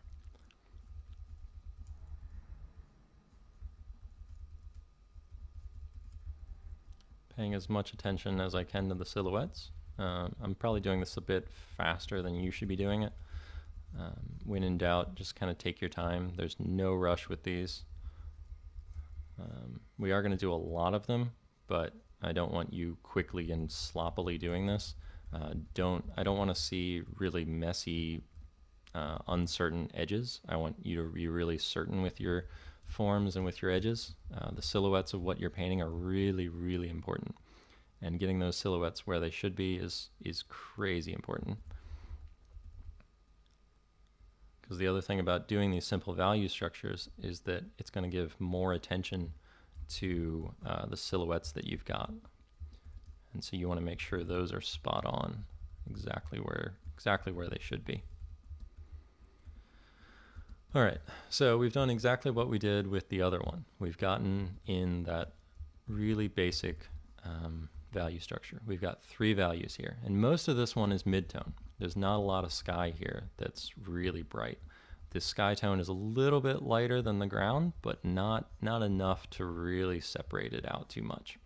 Most of it's very mid-tone. It's a very muted time of day.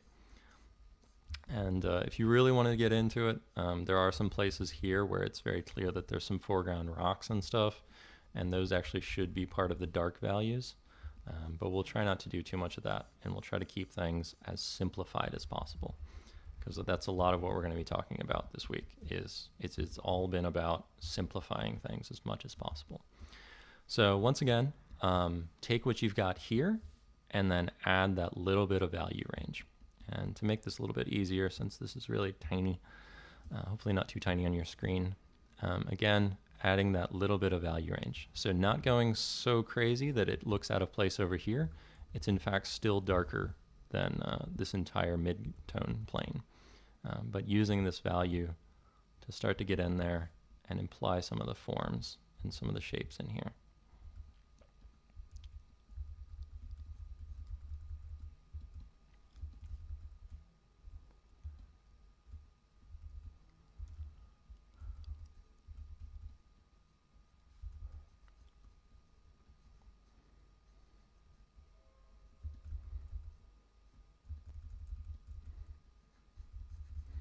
Actually, with these, I think I'm going to go a bit darker.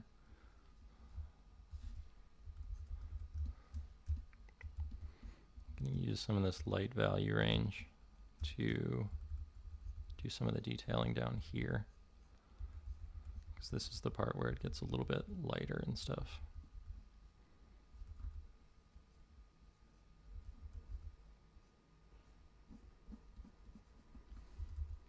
And then again, adding in a little bit of a darker value to this.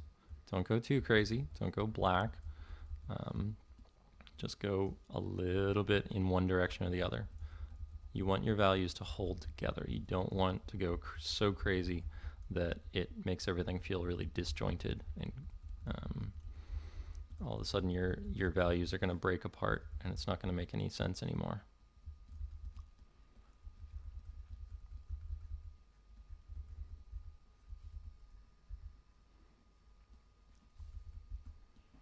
no detailing, no detailing whatsoever. You're thinking about shapes, you're thinking about shapes of value, and you're making sure that no matter what, those values hold together. It actually wouldn't be bad if you didn't have any texture or sensitivity on the brush or any transparency on the brush or anything like that, and just relied on 100% opaque values. I think I might actually do that for our next sketch here, because it's not about making pretty pictures here. It's about making sure that you can paint something within a value range.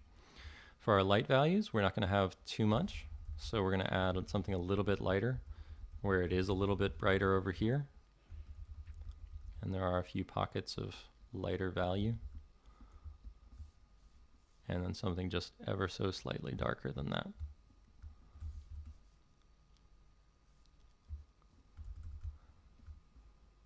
For some of these other lines we've got. So for our midtone, same thing, same lesson. Add something that's a little bit lighter. And then we'll do something that's a little bit darker.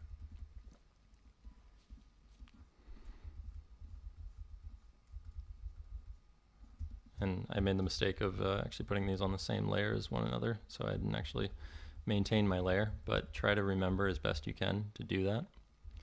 So here you can see where it's meeting up against this foreground, kind of mountains and stuff. It's a little bit lighter there, so make sure to get that silhouette in there. But very subtle, very small value range.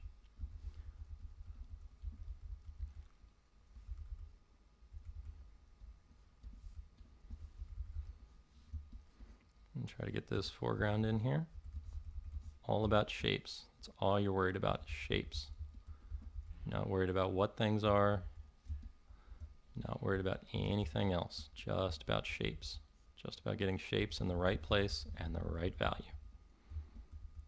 That's all I want you to think about.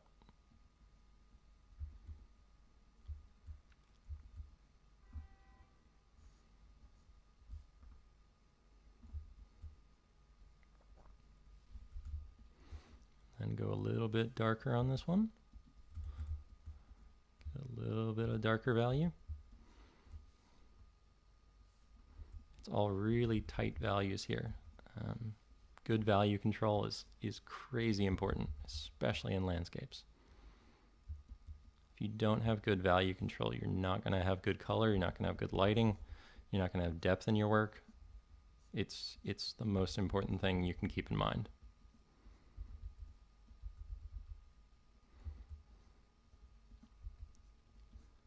So there we go. Very quickly done. Spend a little bit longer on your stuff than that took, but there it is. You can see the value range. You can see that it's maintained from what we had from the start. And you can see that even though it's not our usual structure that we talked about, where the foreground is the darkest thing, in fact, the midground is the darkest thing, it still is all holding together. So let's go ahead and do another one of these. Let's see here, what's a good one? Let's go ahead and do this one. This one's a bit of a different one, and shows a kind of coastline shot here. So let's try to figure this out and how we can break this down. So this is a pretty high key one. We've got some really light values in here, and so let's get that being kind of our light, and we'll actually have that as well. So go pretty light with our midtone, and then really light with our light values. Got a fair bit of contrast here.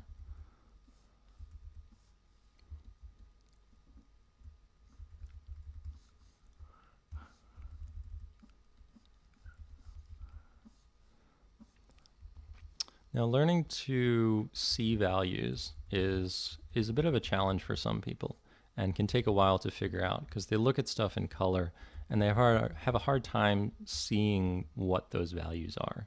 Is that a light value? Is that a dark value? How do I tell? And of course you can, anytime you're really struggling, you can convert things to, say, black and white. And I've just got it to a key command where you can set your proofing mode to grayscale. And so you can switch back and forth to see what things look like in values. But I encourage you as much as you can to just squint at your work.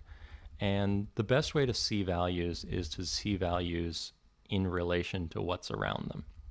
And by that I mean, is this rock darker or lighter than this other thing?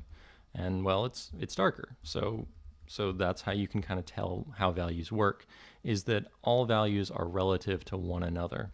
And so if you can tell how dark or how light something is compared to something else, that's how you're going to tell where all your values are.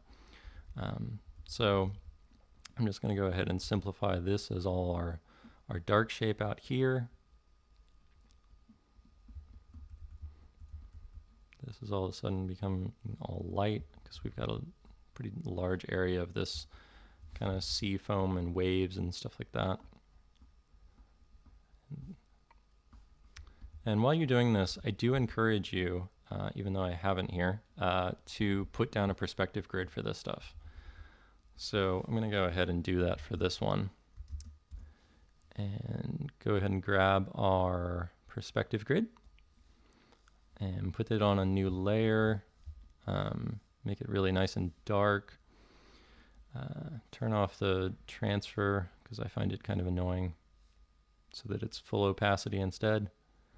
And then put in this grid here. And just because it's going to make it easier on my life, delete it from all the other parts. And now we've got a grid here.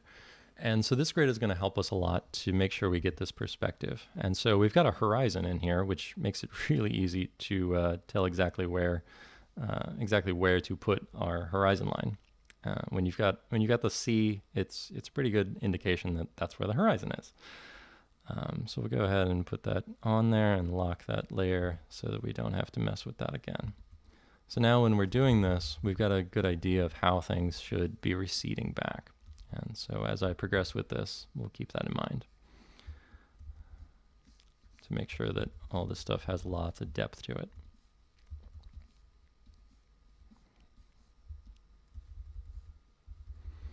Now there's a ton of detail in here, and I want to be wary of where I'm putting those values, and I really want to squint and look at the big value structures and make sure that I'm using these light values only where they really need to go. I don't want to use the light values for every little detail in here. I want to group them as much as I can into these big shapes. So all the more reason to use larger brushes, and get in there and simplify things. Think about the big shapes. Don't worry about the tiny shapes. You can always worry about that stuff later. The first thing and most important thing is always just figuring out the big shapes. Landscapes are all about having good interlocking shapes. And if you can get that down, you're most of the way there to having really nice landscapes.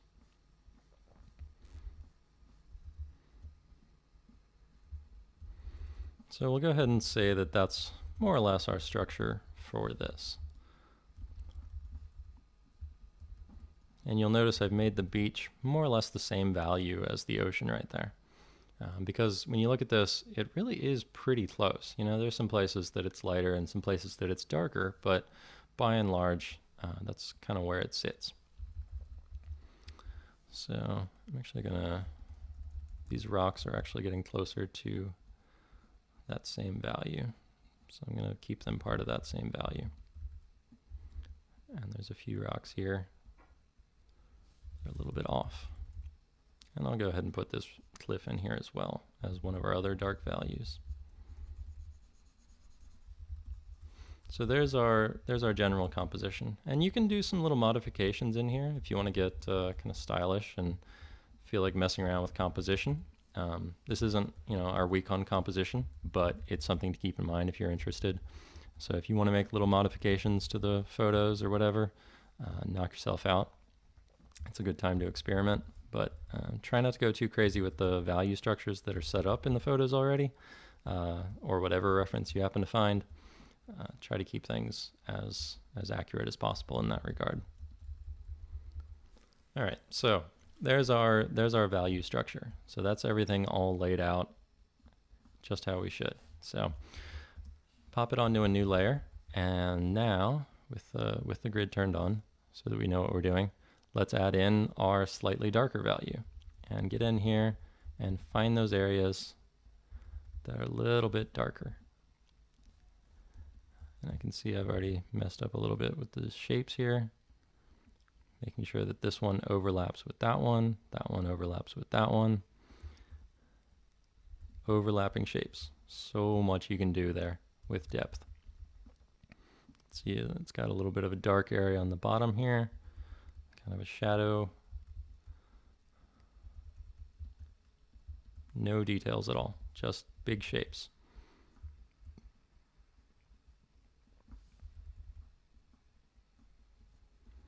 Not going crazy with the value range. Again, I don't want light grass here that's all crazy and bright. It's going to throw everything off. I want to keep the values really close.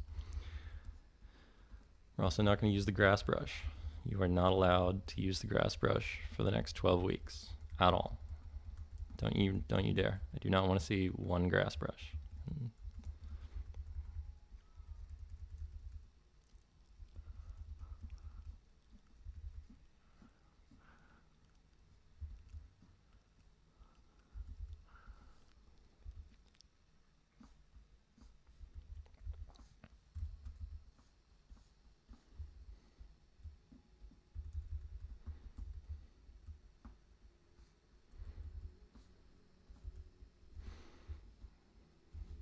All right, so now let's do the same thing. Do it with the midtone, add a little darker value here. Now you can actually use this to get a little bit of this reflection that you're seeing in the water here.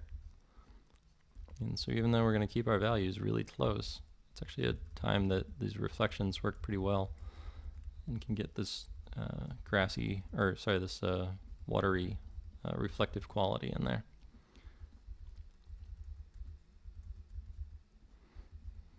Try to get a little bit of that sheen of the water and the kind of damp sand here.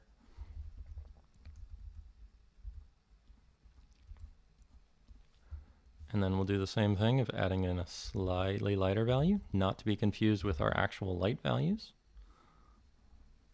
but something that's a little bit lighter in that midtone. And that's where we can even get in there and get in some of these kind of more subtle waves and ripples and reflections and stuff like that. And also taking care of this distant sea here, where you can see it's a little bit lighter than what we got in that foreground. It's reflecting a bit more of the sky, so it's getting a little bit lighter and brighter.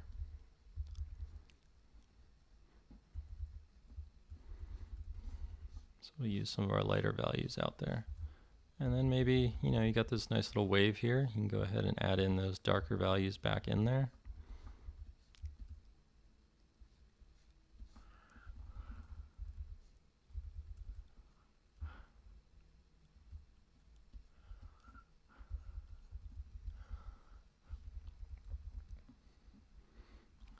And then of course these rocks are actually part of this midtone value range. So using that same values that we've got for the sea and everything, we're going to use on these rocks and just keep them within that same value grouping.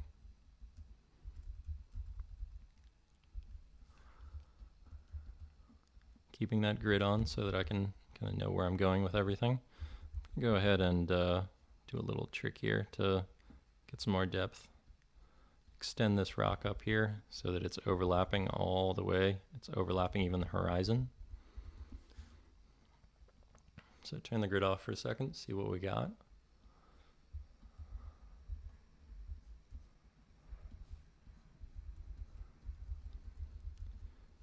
Go into our dark value range here and add in our slightly lighter value that we hadn't added yet. So you can bounce around as much as you need to for this stuff. It's not that you necessarily need to go just for your darks, just for your midtones. As long as you can keep that structure in mind at all times, you can go in any order you want. Just make sure you don't lose track of what's your shadow, what's your light, what's your midtone.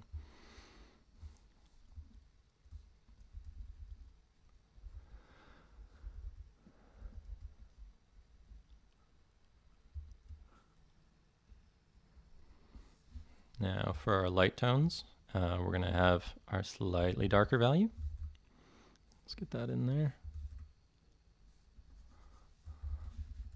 And you can actually notice that the sky here is relatively dark compared to some of the white frothing water.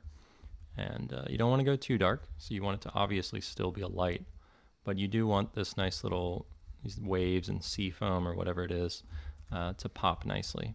And so you can use these light value ranges to start to imply that stuff.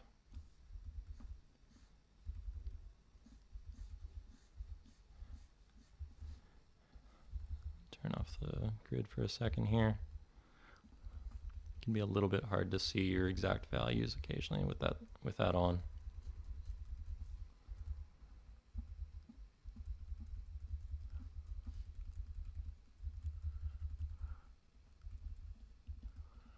Thinking about overlap here, here's a chance when I can extend this up a little bit, add this light value shape up against this dark value shape to make this foreground come forward a bit.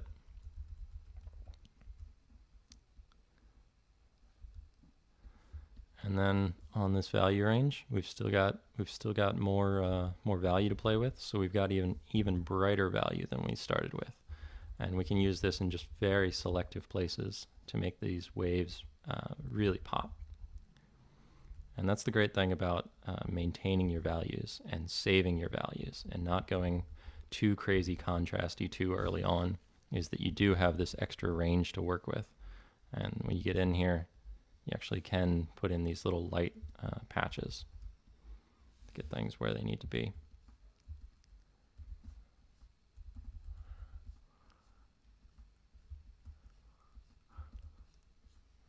All right, so that's more or less what we got there. So again, I put that on a new layer so you can see what happened. So we started very simple, just 3 values, dark, midtone, light, and got our structure in there very, very accurately, correctly. And then we went in there and keeping with that same value range, we added just that subtle bit of detailing in there. And all of a sudden we've got the form in there.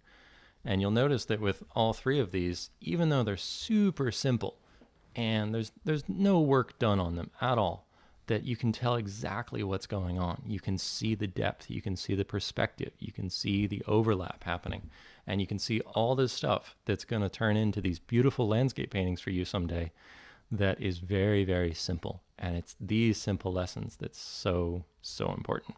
So let's go ahead and keep doing these. These are a blast to do, and you're going to be doing a whole lot of them in this week.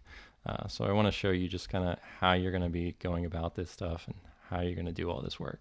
This is a good one because it'll show a bit of a different value range for us. So we've got a light sky. We've actually got a pretty bright sky here. So don't be afraid to go decently bright on this. And we've actually got a kind of dark mid-ground here, which is kind of cool. I think it'll be fun. So for our mid-tone, let's go a little bit lighter with this.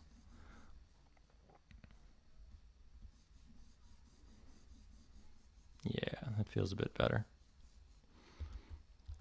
And you'll notice that actually this background mountain is kind of part of that. It's even part of the lighter portion of this, which we'll get into as we add those other values. But it's really light. It's getting a lot of light. This is some late afternoon lighting here, and you get some really interesting values happening where the tops of mountains are sometimes the only thing being lit. And we'll do a little bit of variation on our composition, which we'll get into, of course, more as we talk about composition.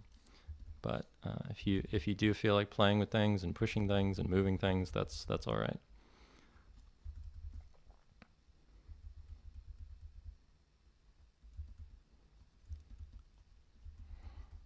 You can kind of see how a little bit of this cast shadow is part of this dark value range. Even though it's a different form, It's still part of that. And I'm not going to break up actually most of this light area with going in here with this dark value range, because I really want to maintain this as part of one thing over here.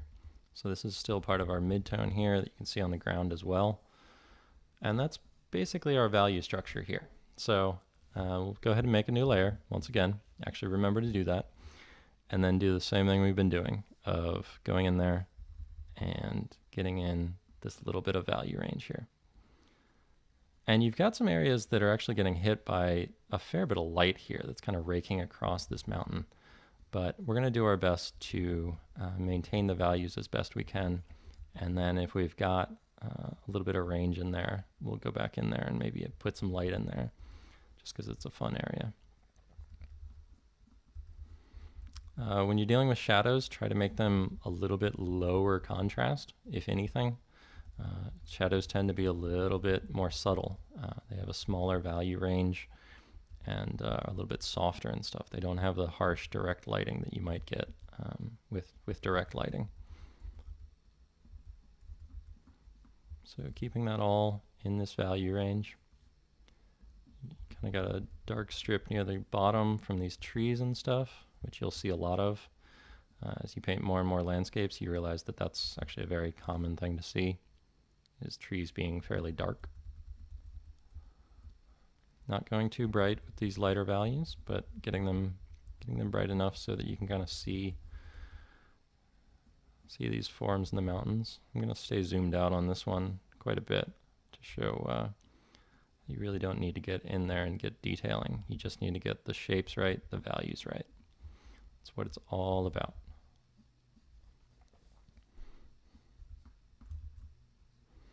And now let's go into let's go ahead and do our light tone here.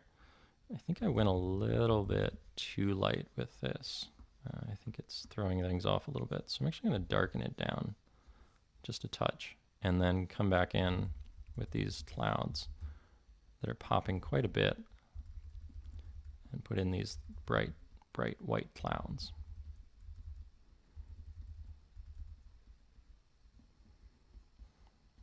So there you can see by darkening this down a little bit, it gave me the room to make these clouds really pop.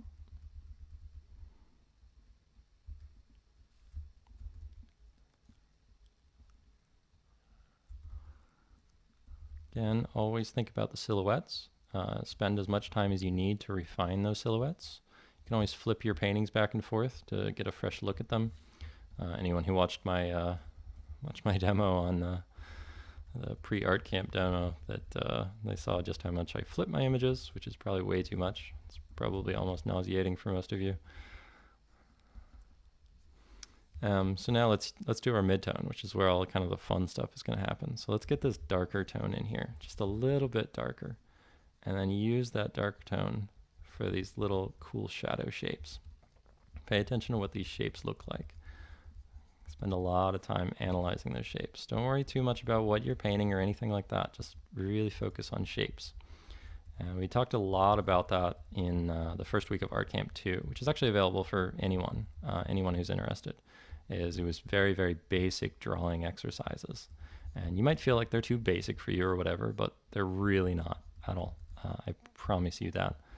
I promise you that no matter where you're at, you would get something out of those exercises. So go ahead and take a look if you haven't either seen them or haven't seen them in a while. And get back to that emphasis on painting shapes. And that's what this is all about, is thinking about shapes. So I'm not painting a mountain, I'm painting a bunch of shapes, a bunch of value shapes.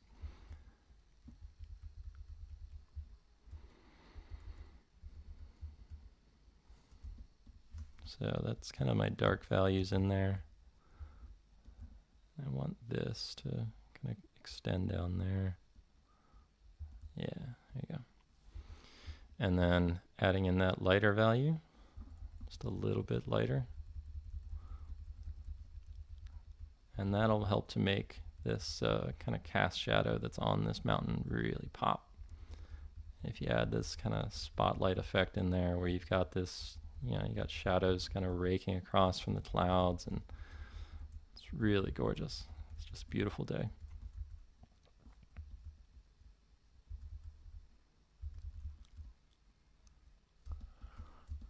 and use that same value range here for this foreground.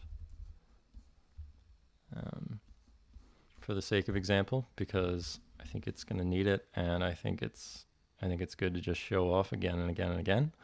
I'm going to get my perspective brush. I'm going to go ahead and try to find it here. And once again, put down a perspective grid. And you know, my eye was about right here, so that's where I'm going to put my grid. And put it on a different layer, set it to multiply or whatever, and lock that layer and just leave it there while you're working.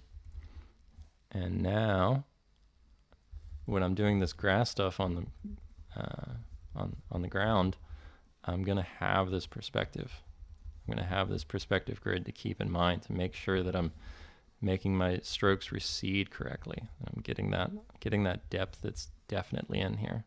And pull out that darker value, and so that way that it looks like it's kind of fading back into this mountain here, and use that to give myself this kind of really soft, subtle transition between the two.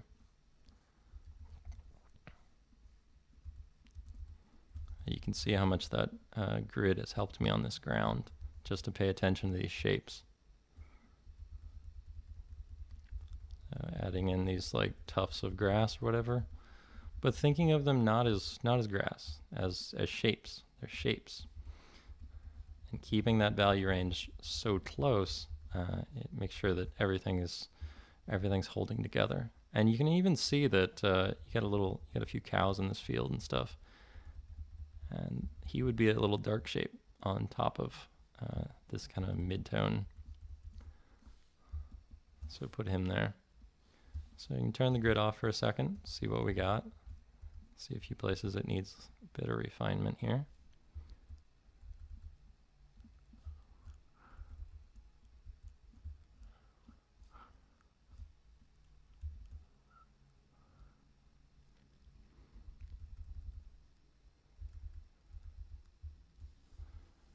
And then we talked about these places that have this little bit of light here.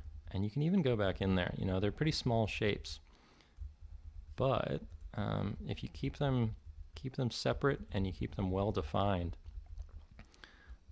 you can get in some of this kind of light raking across this landscape. And it's part of what makes this landscape so special.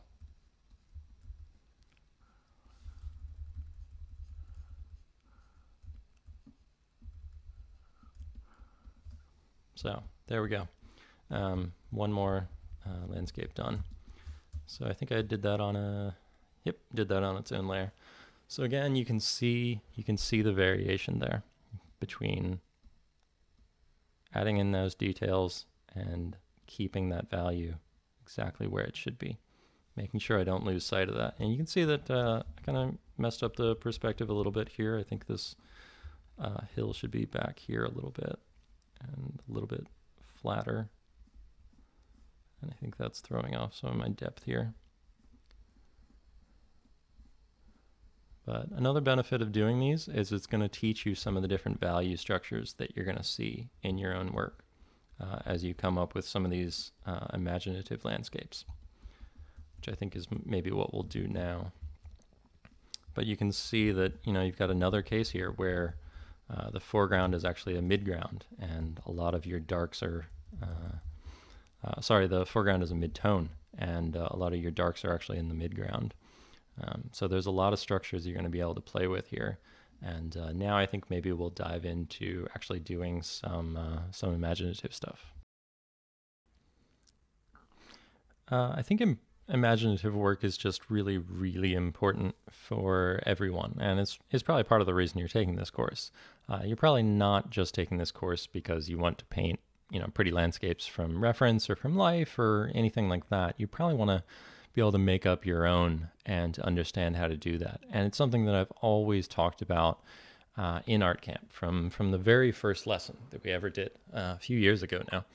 And that is that I think applied study is really important, because you can do these studies all day long, but if you're not learning to apply that same knowledge, you're not going to get as much benefit out of it as you possibly can.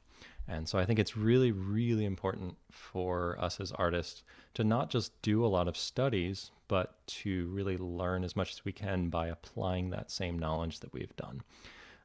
So now I'm going to dive into showing you how to take this knowledge that you're starting to learn from doing these studies and making them your own, and learning to take that same information that you're putting into your head and starting to try to learn how to put it back down onto paper. And so I've gone ahead and I cut off the recording for a second so I could just do the technical part of putting grids down, and put down perspective grids on some new sketches. And I want you to do this, especially right now as we get started on this stuff, to put down perspective grids before you start diving into doing paintings. And so I put down different grids at different heights and stuff so that we could explore a bit. And now I'm going to go ahead and come up with some imaginative pieces using these grids as a base. So I know where my horizon line is. I know what my perspective is going to be. And now I can just use those knowledge that I've learned from doing these studies to come up with a nice little black and white sketch here. So we're going to do the exact same thing that we did before. We're going to have a dark value, a mid-tone value, and a light value, and that's it. And that's the first thing we're going to do, is we're going to come up with that value range. And so I'm going to go ahead for this first one and use some of the information from this one right up above it to inform some of my decisions. So I'm going to try to get almost a similar feel as I've got in this, but make it my own. And because of that, I'm going to cheat a little bit and use a color picker and stuff. And obviously we've got a different horizon line here, and I want to make it a different composition as well. And so that'll give me my starting point. But I'm going to use very similar values and use that as my base here, but come up with something just all on my own. And this is probably going to be really tricky for all of you, especially at the beginning. It's a different exercise, and if you're not comfortable with landscapes, don't be overly surprised if these come out looking terribly. You're probably going to be really unhappy with a lot of these.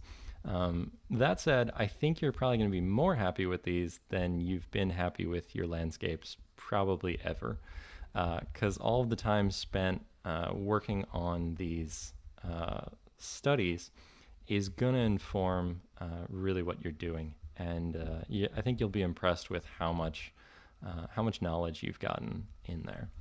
And also, by simplifying things as much as we are, really the only important thing is learning the different silhouettes and making sure that those read well. And again, just an application not only of these studies here, but also of those fundamentals we talked about earlier and how those relate to everything we've done. So again, I think I'm going to have a little bit of this sky here, and just kind of do a very similar take where it's a very subtle painting, and there's a lot of mid-tone to it. And kind of zoom in so you can get a better look at this.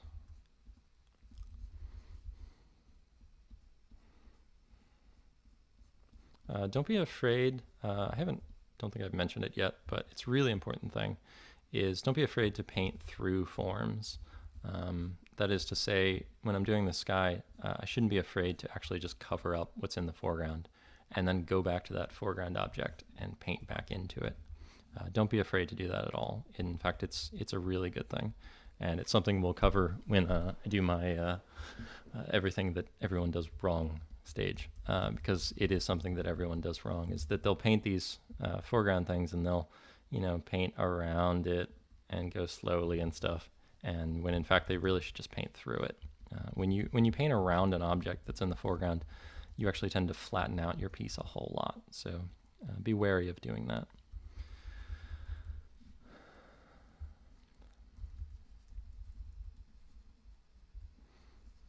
So I actually kind of want to do what I had in the original one there, and that is actually put in that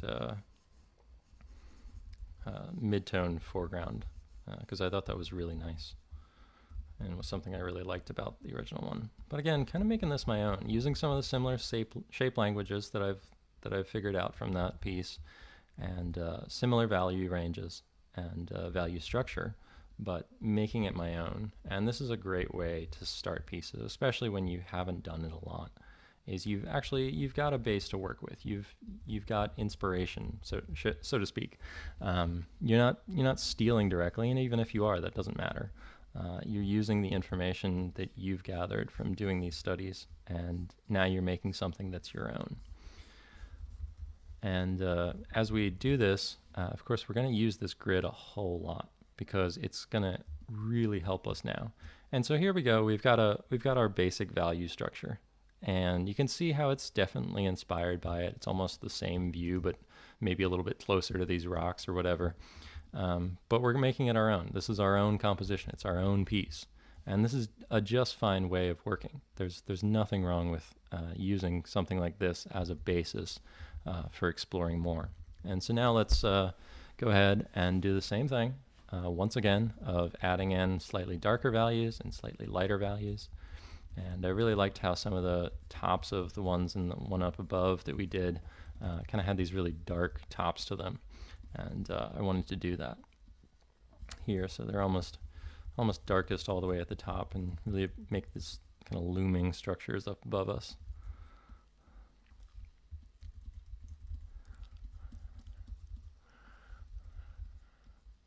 And using them very simply still. Again, no detailing, just big brushes, general shapes. Come up with cool, interesting shapes. You're not worried about really painting something. We're not trying to finish anything this week. These are sketches. They're starts of paintings. They're starts of ideas. They're not finished work. We're not doing finished work, and I don't really want you to do any finished work yet. We're not there yet. We need to learn how to start a painting really well before we get into learning how to finish something. And but I do promise we will get into finishing stuff. But for now, just focus on how to start something really well and get these really nice starts. So there's kind of my darker values in here. And then let's do the same thing of picking one of those values and then making it a little bit lighter. And then going in there and using that to define some of the forms here.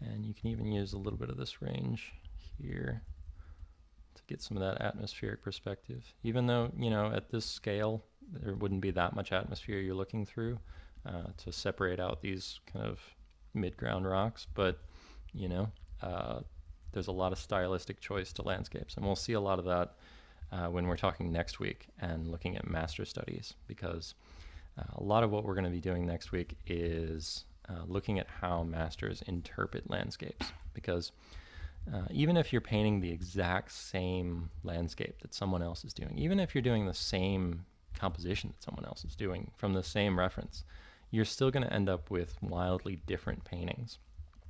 Because with landscapes in particular, there's so much interpretation and there's so much variation that can happen in all of that. So I'm going to turn off the grid here because it's kind of screwing me up a little bit here and making it a little bit harder for me to see my values. So I think I made these lights a little bit too light. So I'm gonna bring them back down so that they're not too contrasty. Again, I want this painting to be a really subtle sketch, and so I don't want to go too far outside of my value range that I've got set up. So always watch yourself, make sure you're not getting outside of the nice setup that you've got.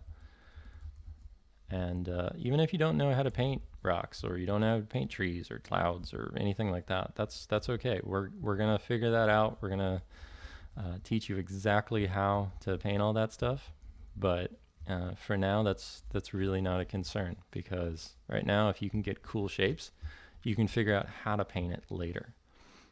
So we'll take our light values here, and just like we did up above, we're going to bring in some of these lighter values into that sky. Let's go ahead and put those right there.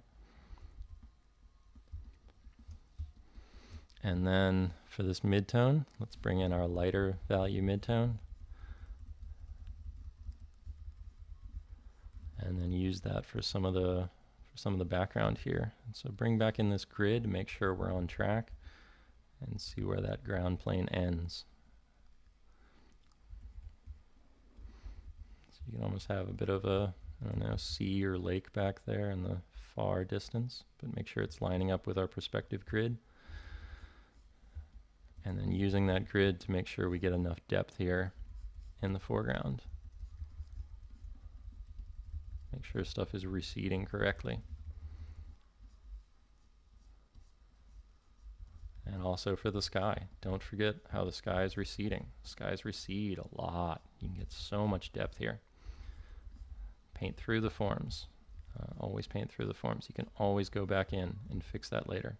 Go back in and redefine the forms. You know, if you feel like it, you can paint on different layers, but I'm going to go ahead and teach you how I tend to paint, which is in many cases on just one layer. And you know, we'll learn more of the digital techniques and stuff, but I started with a very traditional background, and I tend to have very traditional painting habits. So painting on one layer is very common for me. And then, just like we've done, taking our midtone value, and in just a second here, pull in a slightly darker value, not that dark, just a little bit darker, and use this to define some of our forms.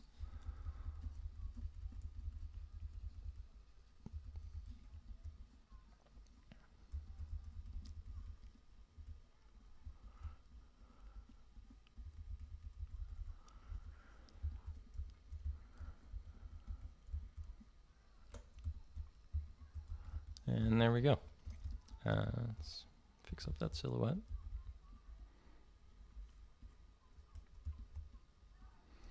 And there's an idea of a little sketch. So very similar to the other ones. You can see how it kind of holds together just like the others have been doing. But it's our own imaginative sketch. And so we're going to do a lot of both of these. I'm going to be assigning a whole lot of these. And part of the reason I'm comfortable assigning so many of them is that I realize that they don't take that long to do. They're not hugely time intensive things. They're not as quick as, say, you know, a thumbnail that I would do for a job or something like that. But they're straightforward. You know, they're not things that you need to take, you know, 3 hours on. I'm probably doing these in about you know, 10-15 minutes. And maybe that's a little bit fast. Maybe you could go a little bit slower than that. You know, if you take an hour but do a really good job and you keep your values all in check and you learn a lot from it, that's all right. Probably try not to go much longer than that. That's sort of pushing the limits of how useful you could probably find one of these. But you know, go for doing an hour even. If you're still learning, if you're still getting a lot out of it, then keep working on it. If you find yourself just rendering things or picking out details, or you know, really carefully just drawing outlines or whatever like that, don't keep going for that sort of stuff. But if you're still just refining shapes and values and getting things to read correctly, then that's okay. So I'm going to use a bit of information from the one up above as well, and do kind of a bit of a fjord or something, where we're looking down into this large body of water below us, and try to get a nice composition, really abstract shapes here, and get our nice 3-value structure. I think probably for this we can go a little bit lighter. Yeah, just like that.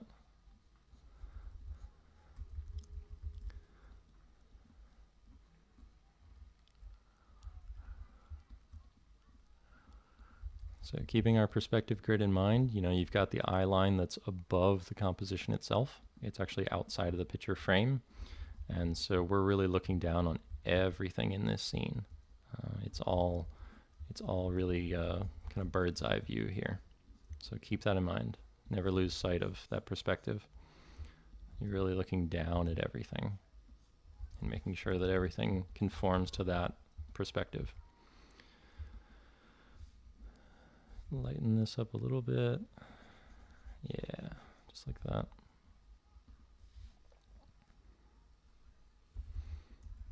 So that can be our very simple value composition there. And maybe have a little break in these mountains up here. Bring in some of that sky. And here at this stage, you'll notice it's very abstract. And that's the case for pretty much all landscapes, is that landscapes start and sometimes even end in a very abstract way.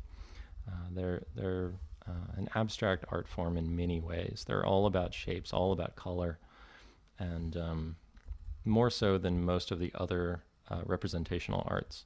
And I talked about that a lot in the pre-art camp video, so I won't go into it too much, assuming that you've gotten through the whole 6 hours of it. But they're all about abstract shapes, and this is a super abstract shape. This could be a lot of different things right now, and the details will make it feel a little bit more like what we want it to be, but it's all about these shapes at first. So now that I've got the shapes kind of where I want to, I'll remember to put these on a new layer, but do the same thing we've been doing, and pull in a lighter value and a darker value for each of these. And so let's bring in this light value here.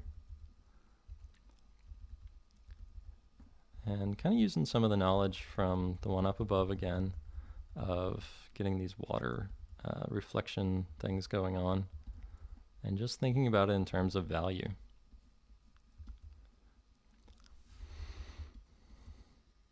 And once we get into color and light and stuff like that, we'll be doing very similar things to what we're doing here.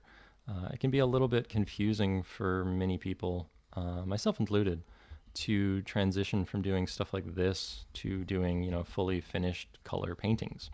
It can be difficult to figure out exactly how you do that, and we'll talk about that. We'll talk about how to make that transition from a sketch like this that's very focused on value to figuring out how to do that in color.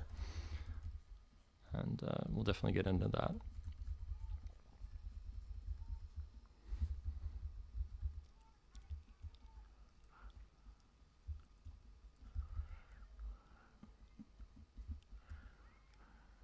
Always thinking about overlap here. You'll notice that the background things are well overlapping these foreground mountains and stuff, which is really helping to push that stuff back there. Always thinking about that. Always, always, always.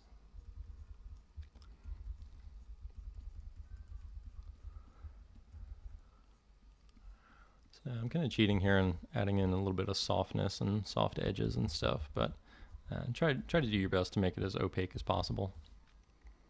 Oh, and I forgot that I was going to actually do a fully opaque one. I'll do that for the next one here. So then take our midtone value range, add in our detail values on either end. Try to figure out what I'm doing back here. Don't really have too good of an idea of what this landscape looks like, but I'll figure something out. And it's okay if I don't really know what it looks like. It's just a sketch. I'm not trying to finish this right now. If I were to take this to final, I'd spend a long time figuring out exactly how the landscape works, what it feels like, what it's made of, everything like that. But here it's just shapes and values, shapes and values. That's all we're worried about. So for these, let's bring in a lighter value. Let's go ahead and lighten this stuff up.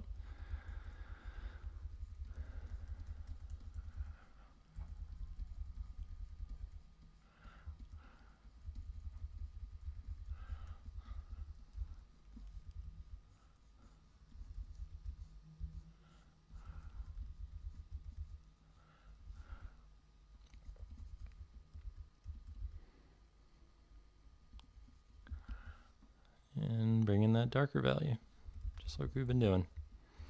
You're going to get really used to this because I'm going to make sure you do a whole lot of them. Let's try doing some overlap in here.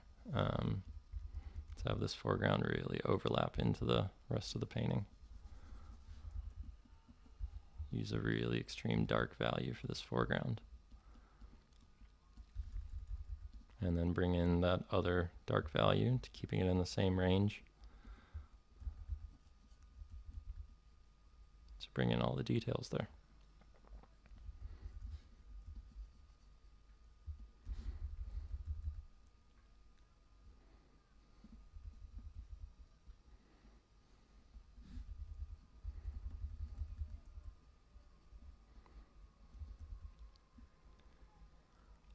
So I hope this helps you probably feel a little bit more comfortable with the idea of landscapes. That's part of the importance of this exercise this week, is that landscapes are scary and they're almost terrifying when you're first starting out because they're so foreign. You're not used to the dynamics of landscapes. And I remember when I was starting out just how daunting it is, because if you're painting from reference or anything, getting your head around everything you're looking at is really hard. There's so much to look at and there's so much information, and it's hard to even know where to start. And that's what this exercise is all about, is giving you a place to start. It's giving you a framework to look at landscapes with.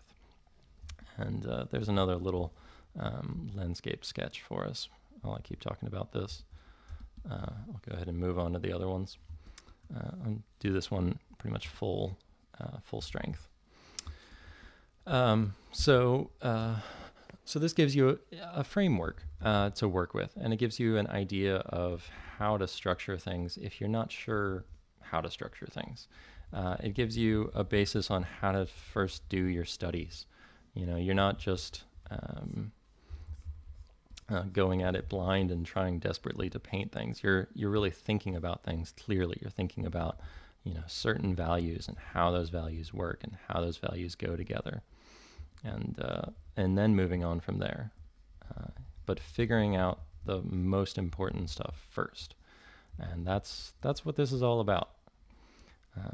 Because if you don't have a lot of experience with landscapes, which I assume you probably don't, this is going to give you a general understanding of things, and hopefully a good interest in these things, that you're going to acquire a whole new perspective on what landscapes can be and what it's like to actually paint them. You know, probably you're fairly terrified of landscapes. I'd say that the bulk of people that would take a landscape painting course are probably the ones that have avoided it for a long time. It's going to be a mix of those, as well as more than a few people that just want to refine their abilities with landscapes. And both of those are great, obviously. But we're going to be accommodating both of those crowds.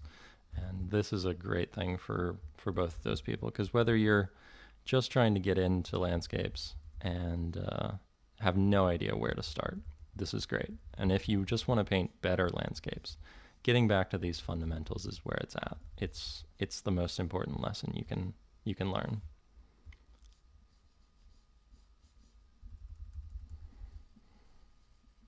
So I do a bit of an odd value structure here.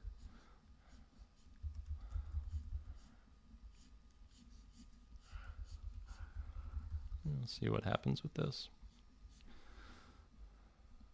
So we'll go ahead and call that our finished value structure. And now we'll paint some details within there.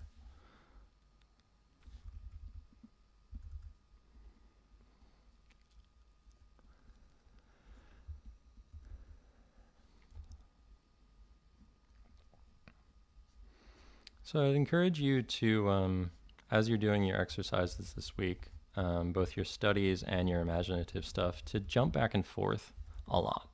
I know it's probably tempting to, get all of one thing out of the way or whatever. And I was often that sort of student back in school.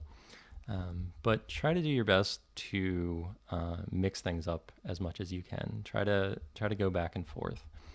do a little bit of one and then a little bit of the other and go back and forth and back and forth.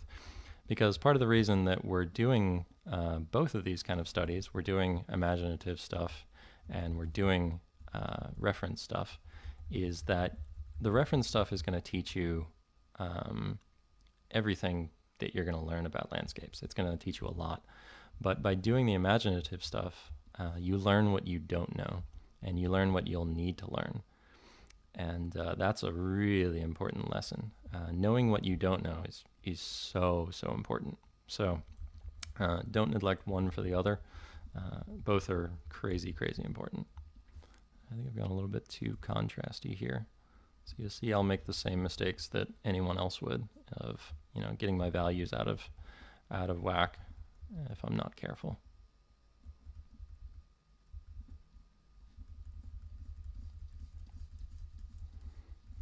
I'm actually going to go with pretty light foreground here, I think, and then try to maintain this mid-ground is kind of my darks and more subtle kind of in-shadow areas. So it can be a bit of a challenge to do when you don't have any transparency, obviously, as you can probably see me struggling with a bit. It's not how I'm used to painting, but it's really good. And if you find yourself cheating a bit too much and fudging your values and using little gradients and stuff like that too much, that you're tricking yourself out of the lesson to be learned here, then all the more reason to go fully opaque.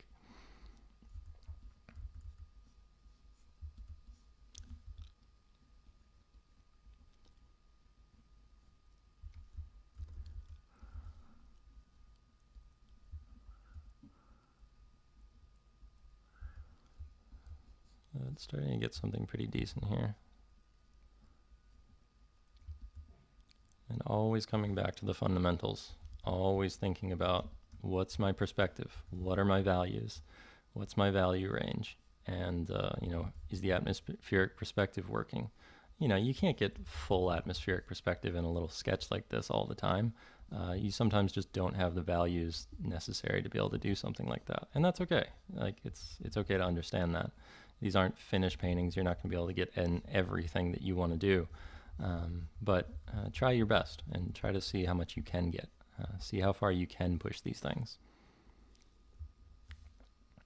Now let's take our darkest value here and use that. Not that dark.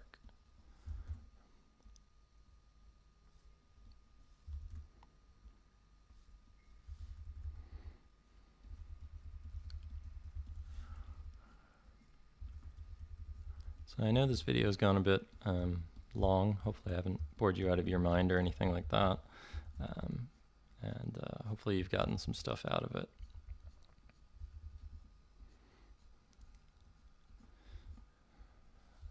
It should be a really good lesson. I'm super excited to see what you come up with. I'll try to do my best to answer questions, and I think we'll do a critique, so we'll be able to take a look at what you've got and see what kind of general suggestions I can offer for everyone. Because if there's one thing I've noticed, it's that everyone tends to make more or less the same mistakes that everyone else does. We all do the same things, and that's what we're going to really be talking about when I do the kind of pitfalls of landscape painting. And that's also something to be said for doing the critiques, is that everyone almost always makes the same mistakes as everyone else. Mistakes are very universal in that sense.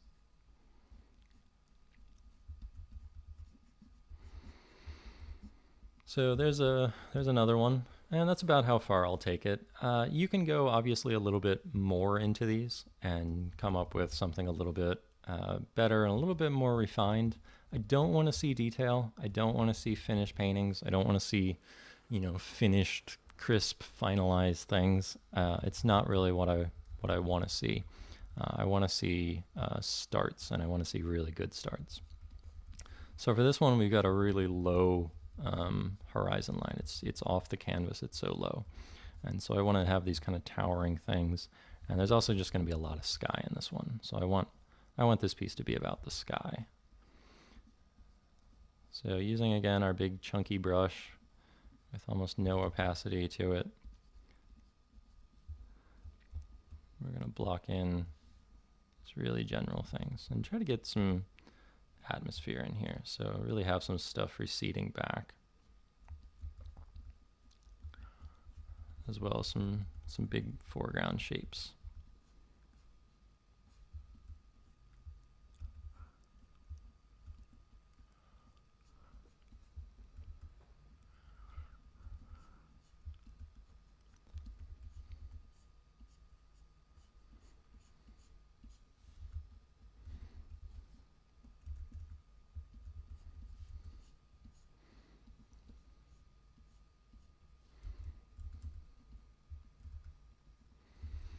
All right, so that kind of gives us a good base for where to go with this one. I think just to keep my value range a little bit tighter, I think I'm going to make this whole thing lighter. I think I want this one a bit more high key.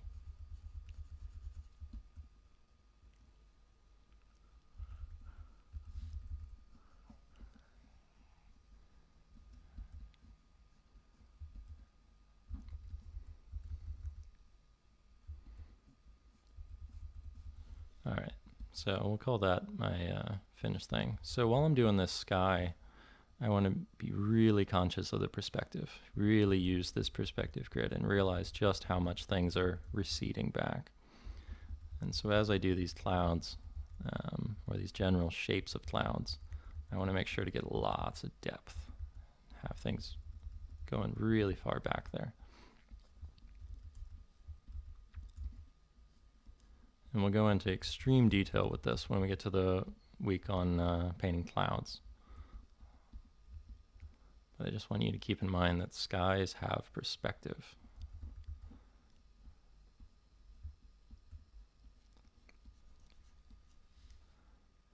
So let's turn off the grid for a second so I can see things better.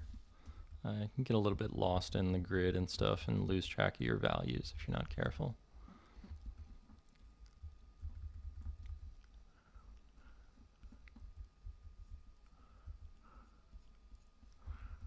So all about shapes, all about shapes. So let's make this dark just slightly darker. So as it's receding, you'll see more of the fronts and tops of the clouds and less of the bottoms.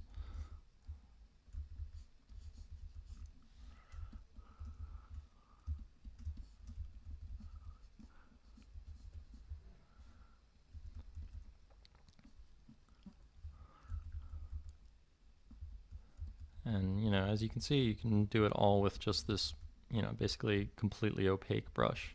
There's not a lot of interest to it, and it's really just a very simple brush.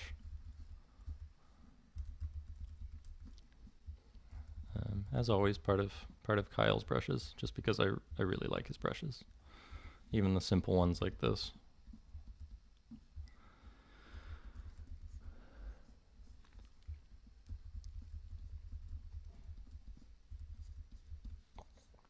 Paint through those forms and then paint back into them.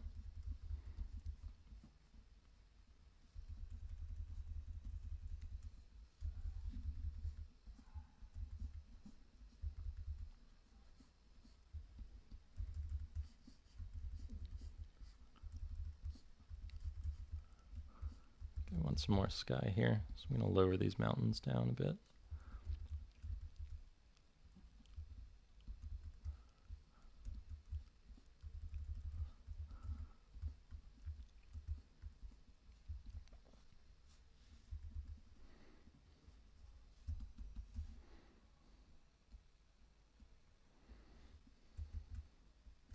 You'll notice me still flipping my canvas back and forth even when I'm doing these. It's certainly a bit of a habit while I'm doing sketches or painting or anything. I always flip back and forth, and I'll do it with reference studies as well. I'll flip this and I'll flip my reference back and forth, and I'll do that a lot. So.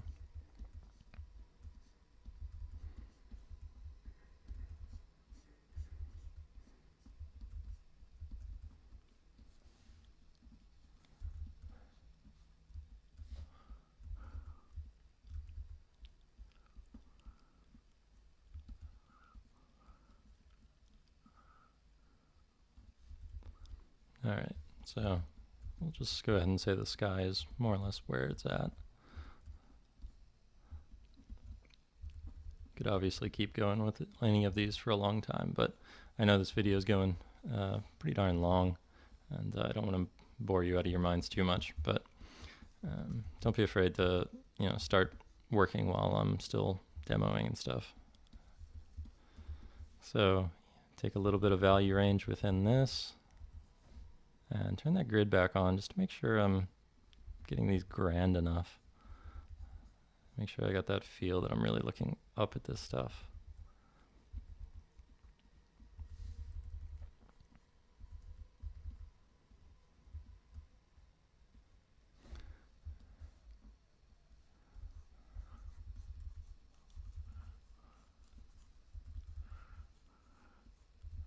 And don't feel too bad if you don't know how to paint this stuff. That's okay. We haven't gotten into how to paint a mountain, how to paint a cloud. We haven't gotten into any of that. We haven't gotten into how to figure out a good composition and stuff. And it's been none of that. This is just taking your studies and applying the knowledge you can as best as you can. And maybe you're not going to be happy with that. That's okay. That's 100% okay. It's fine to do that. We're just kind of seeing where you're at, and we're making sure that the studies you're doing are getting into your head, and they're not just mindless studies for no reason. You're figuring stuff out, you're learning stuff, and you're growing as an artist. And that's what these are about. These aren't about the final product. If you don't end up with a nice painting, that's okay. Don't stress about these too much. We've got a long summer ahead of us, and you don't need to do great landscape paintings suddenly. If you find yourself doing better sketches than you've ever done before, you're welcome. I'm glad you found this exercise so good. But if you didn't, that's okay. It's all right. It's not that bad. You're gonna learn a lot this summer, and you're gonna get a lot better. And if this is just an opportunity to grow for you, that's exactly what it should be. So try not to stress too much. This is a stress-free week. This is all about learning and learning. This whole course is about learning, and I just want you focused on that. And we're not going to finish any paintings for a long time, and I don't want you worrying about how to finish a painting or how to paint a tree or a cloud or anything. We're going to get to that, I promise. So I see way too many people stress themselves out way too much, and I don't want you to do that at all. So, all right. So one last landscape, and then we can get on to actually talking about the stuff that people mess up in landscapes, which I think will be fun. It'll be a chill time to see the common screw ups, and an even better chance to kind of do your own work while I paint. So I want to do let's do a different value range. Let's do a nighttime landscape. We're going to talk about doing nightscapes later on, but let's go ahead and do this. This will be fun. Let's mix stuff up a bit.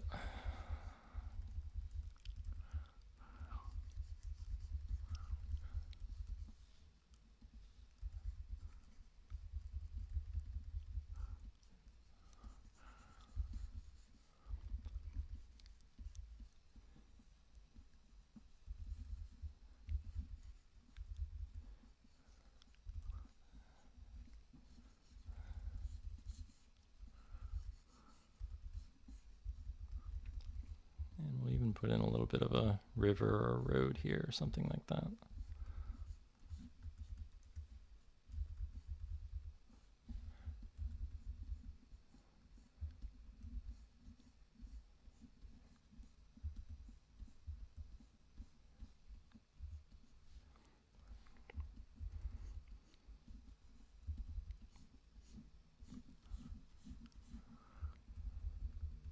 You can see how much that perspective grid really helped to get the depth in this painting so fast.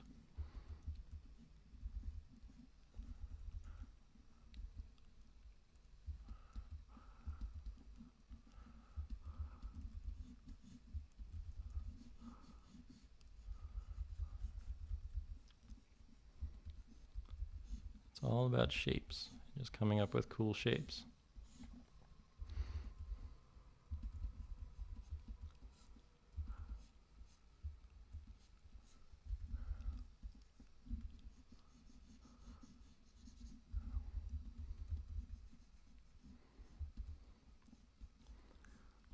So I hope you've gotten a lot out of this demo this week. I'm really excited by this exercise. It's probably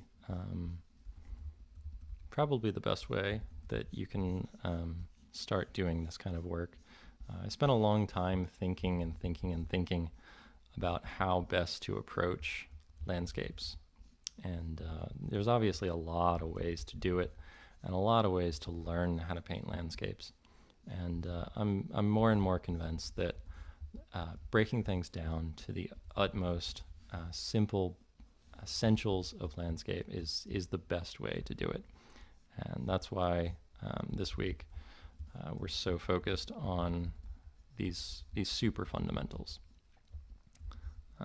And this exercise of just 3 values and a little bit of variation within there to figure out the forms, to figure out overlapping, to do all the things that happen in landscape painting without going overboard, without going crazy with all the different stuff we're going to talk about this summer, because there's a whole summer to do all of that. But we've got just this 1 week to really focus in and get these basic lessons nailed down. So now that I've got this basic form here, let's go ahead and get some of my lighting in here. So since this is a nighttime landscape, the values are even going to be more subtle than they would otherwise. It's really, really subtle. So I'm going to take a little bit of time here to get my values just right. I don't want to go too overboard with the values. So this is a really tight value range. Hopefully the video compression doesn't kill it or anything like that, and you can see these basic things. These are effectively Bob Ross mountains that I'm doing right now. Really simple forms. Nice chunky dimensional feel to them. And then pull out a darker value, just like we've been doing. And again, really subtle value range here. So barely any difference at all.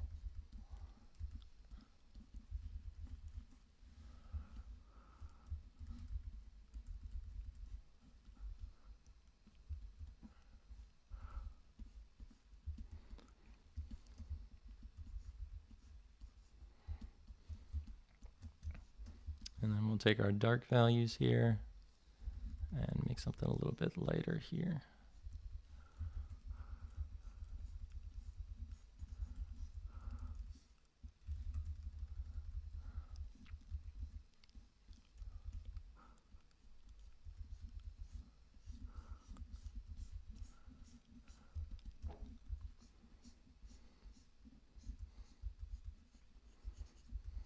I want this kind of more of a closer to the mid-tone. Yeah, I think I like that.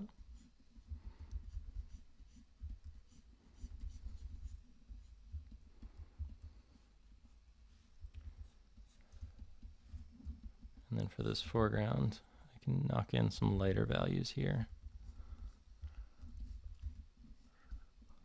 So I'm almost seeing this as kind of a snowy landscape at this point.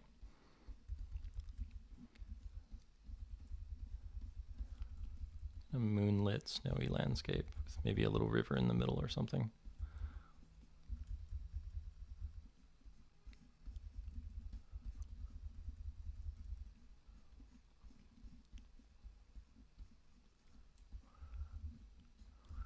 Let's go ahead and add some kind of rocks down in here.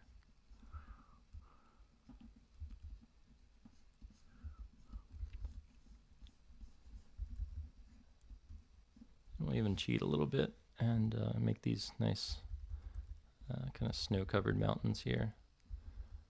Use some of our values that were in our light tone, in our mid-tone, and kind of create some separate shapes up in here using that. to define these snowy peaks. Again, snow is affected a little bit differently by atmospheric perspective, and you can get some of these brighter points even in a distant.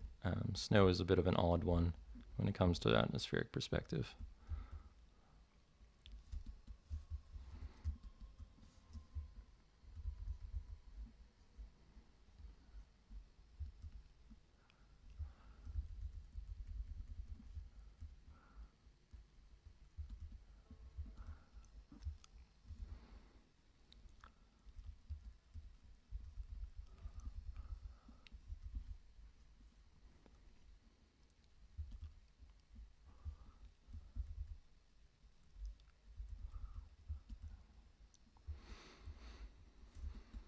All right, so just going to spend a couple more minutes on this one, and then we'll move on.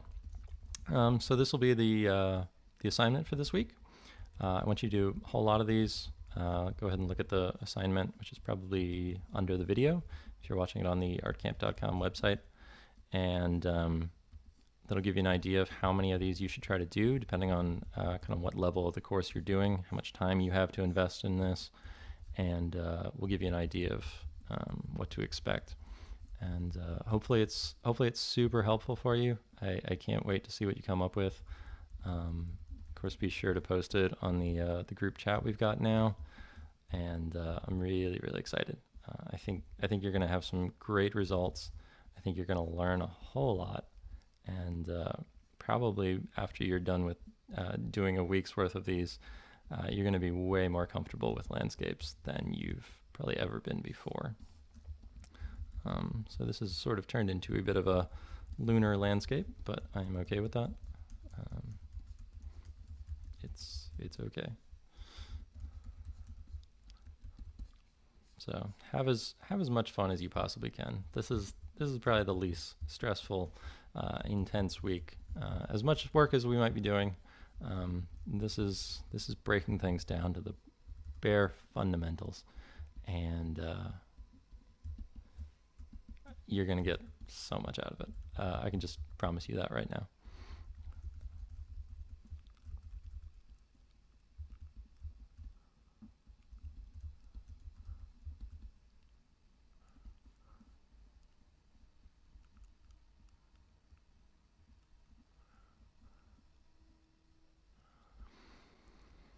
All right, so I think we'll call that one done as well. So here you've got our completed sheet of a mix of referenced studies as well as some of the imaginative ones, using a lot of the same information that we gathered from doing the reference studies. So I want you to do very similar things this week. Use some of the studies that you've done to come up with some of the sketches you're going to do, as well as just come up with whatever sketches you might have in mind. That night kind of lunar landscape I just did, obviously not based on any of the referenced ones I did, but still using a lot of the same similar knowledge, and just tweaking the value range and working within a different kind of shape language, and boom, you've got an entirely different kind of landscape. So hopefully this has all made sense to you. Next up, we're going to talk about some of the landscape painting pitfalls, which is not exactly specific to what we're doing here, but this will wrap up what we're doing as far as our exercises this week. So good luck. I can't wait to see what you come up with, and let's get on to talking about some pitfalls now.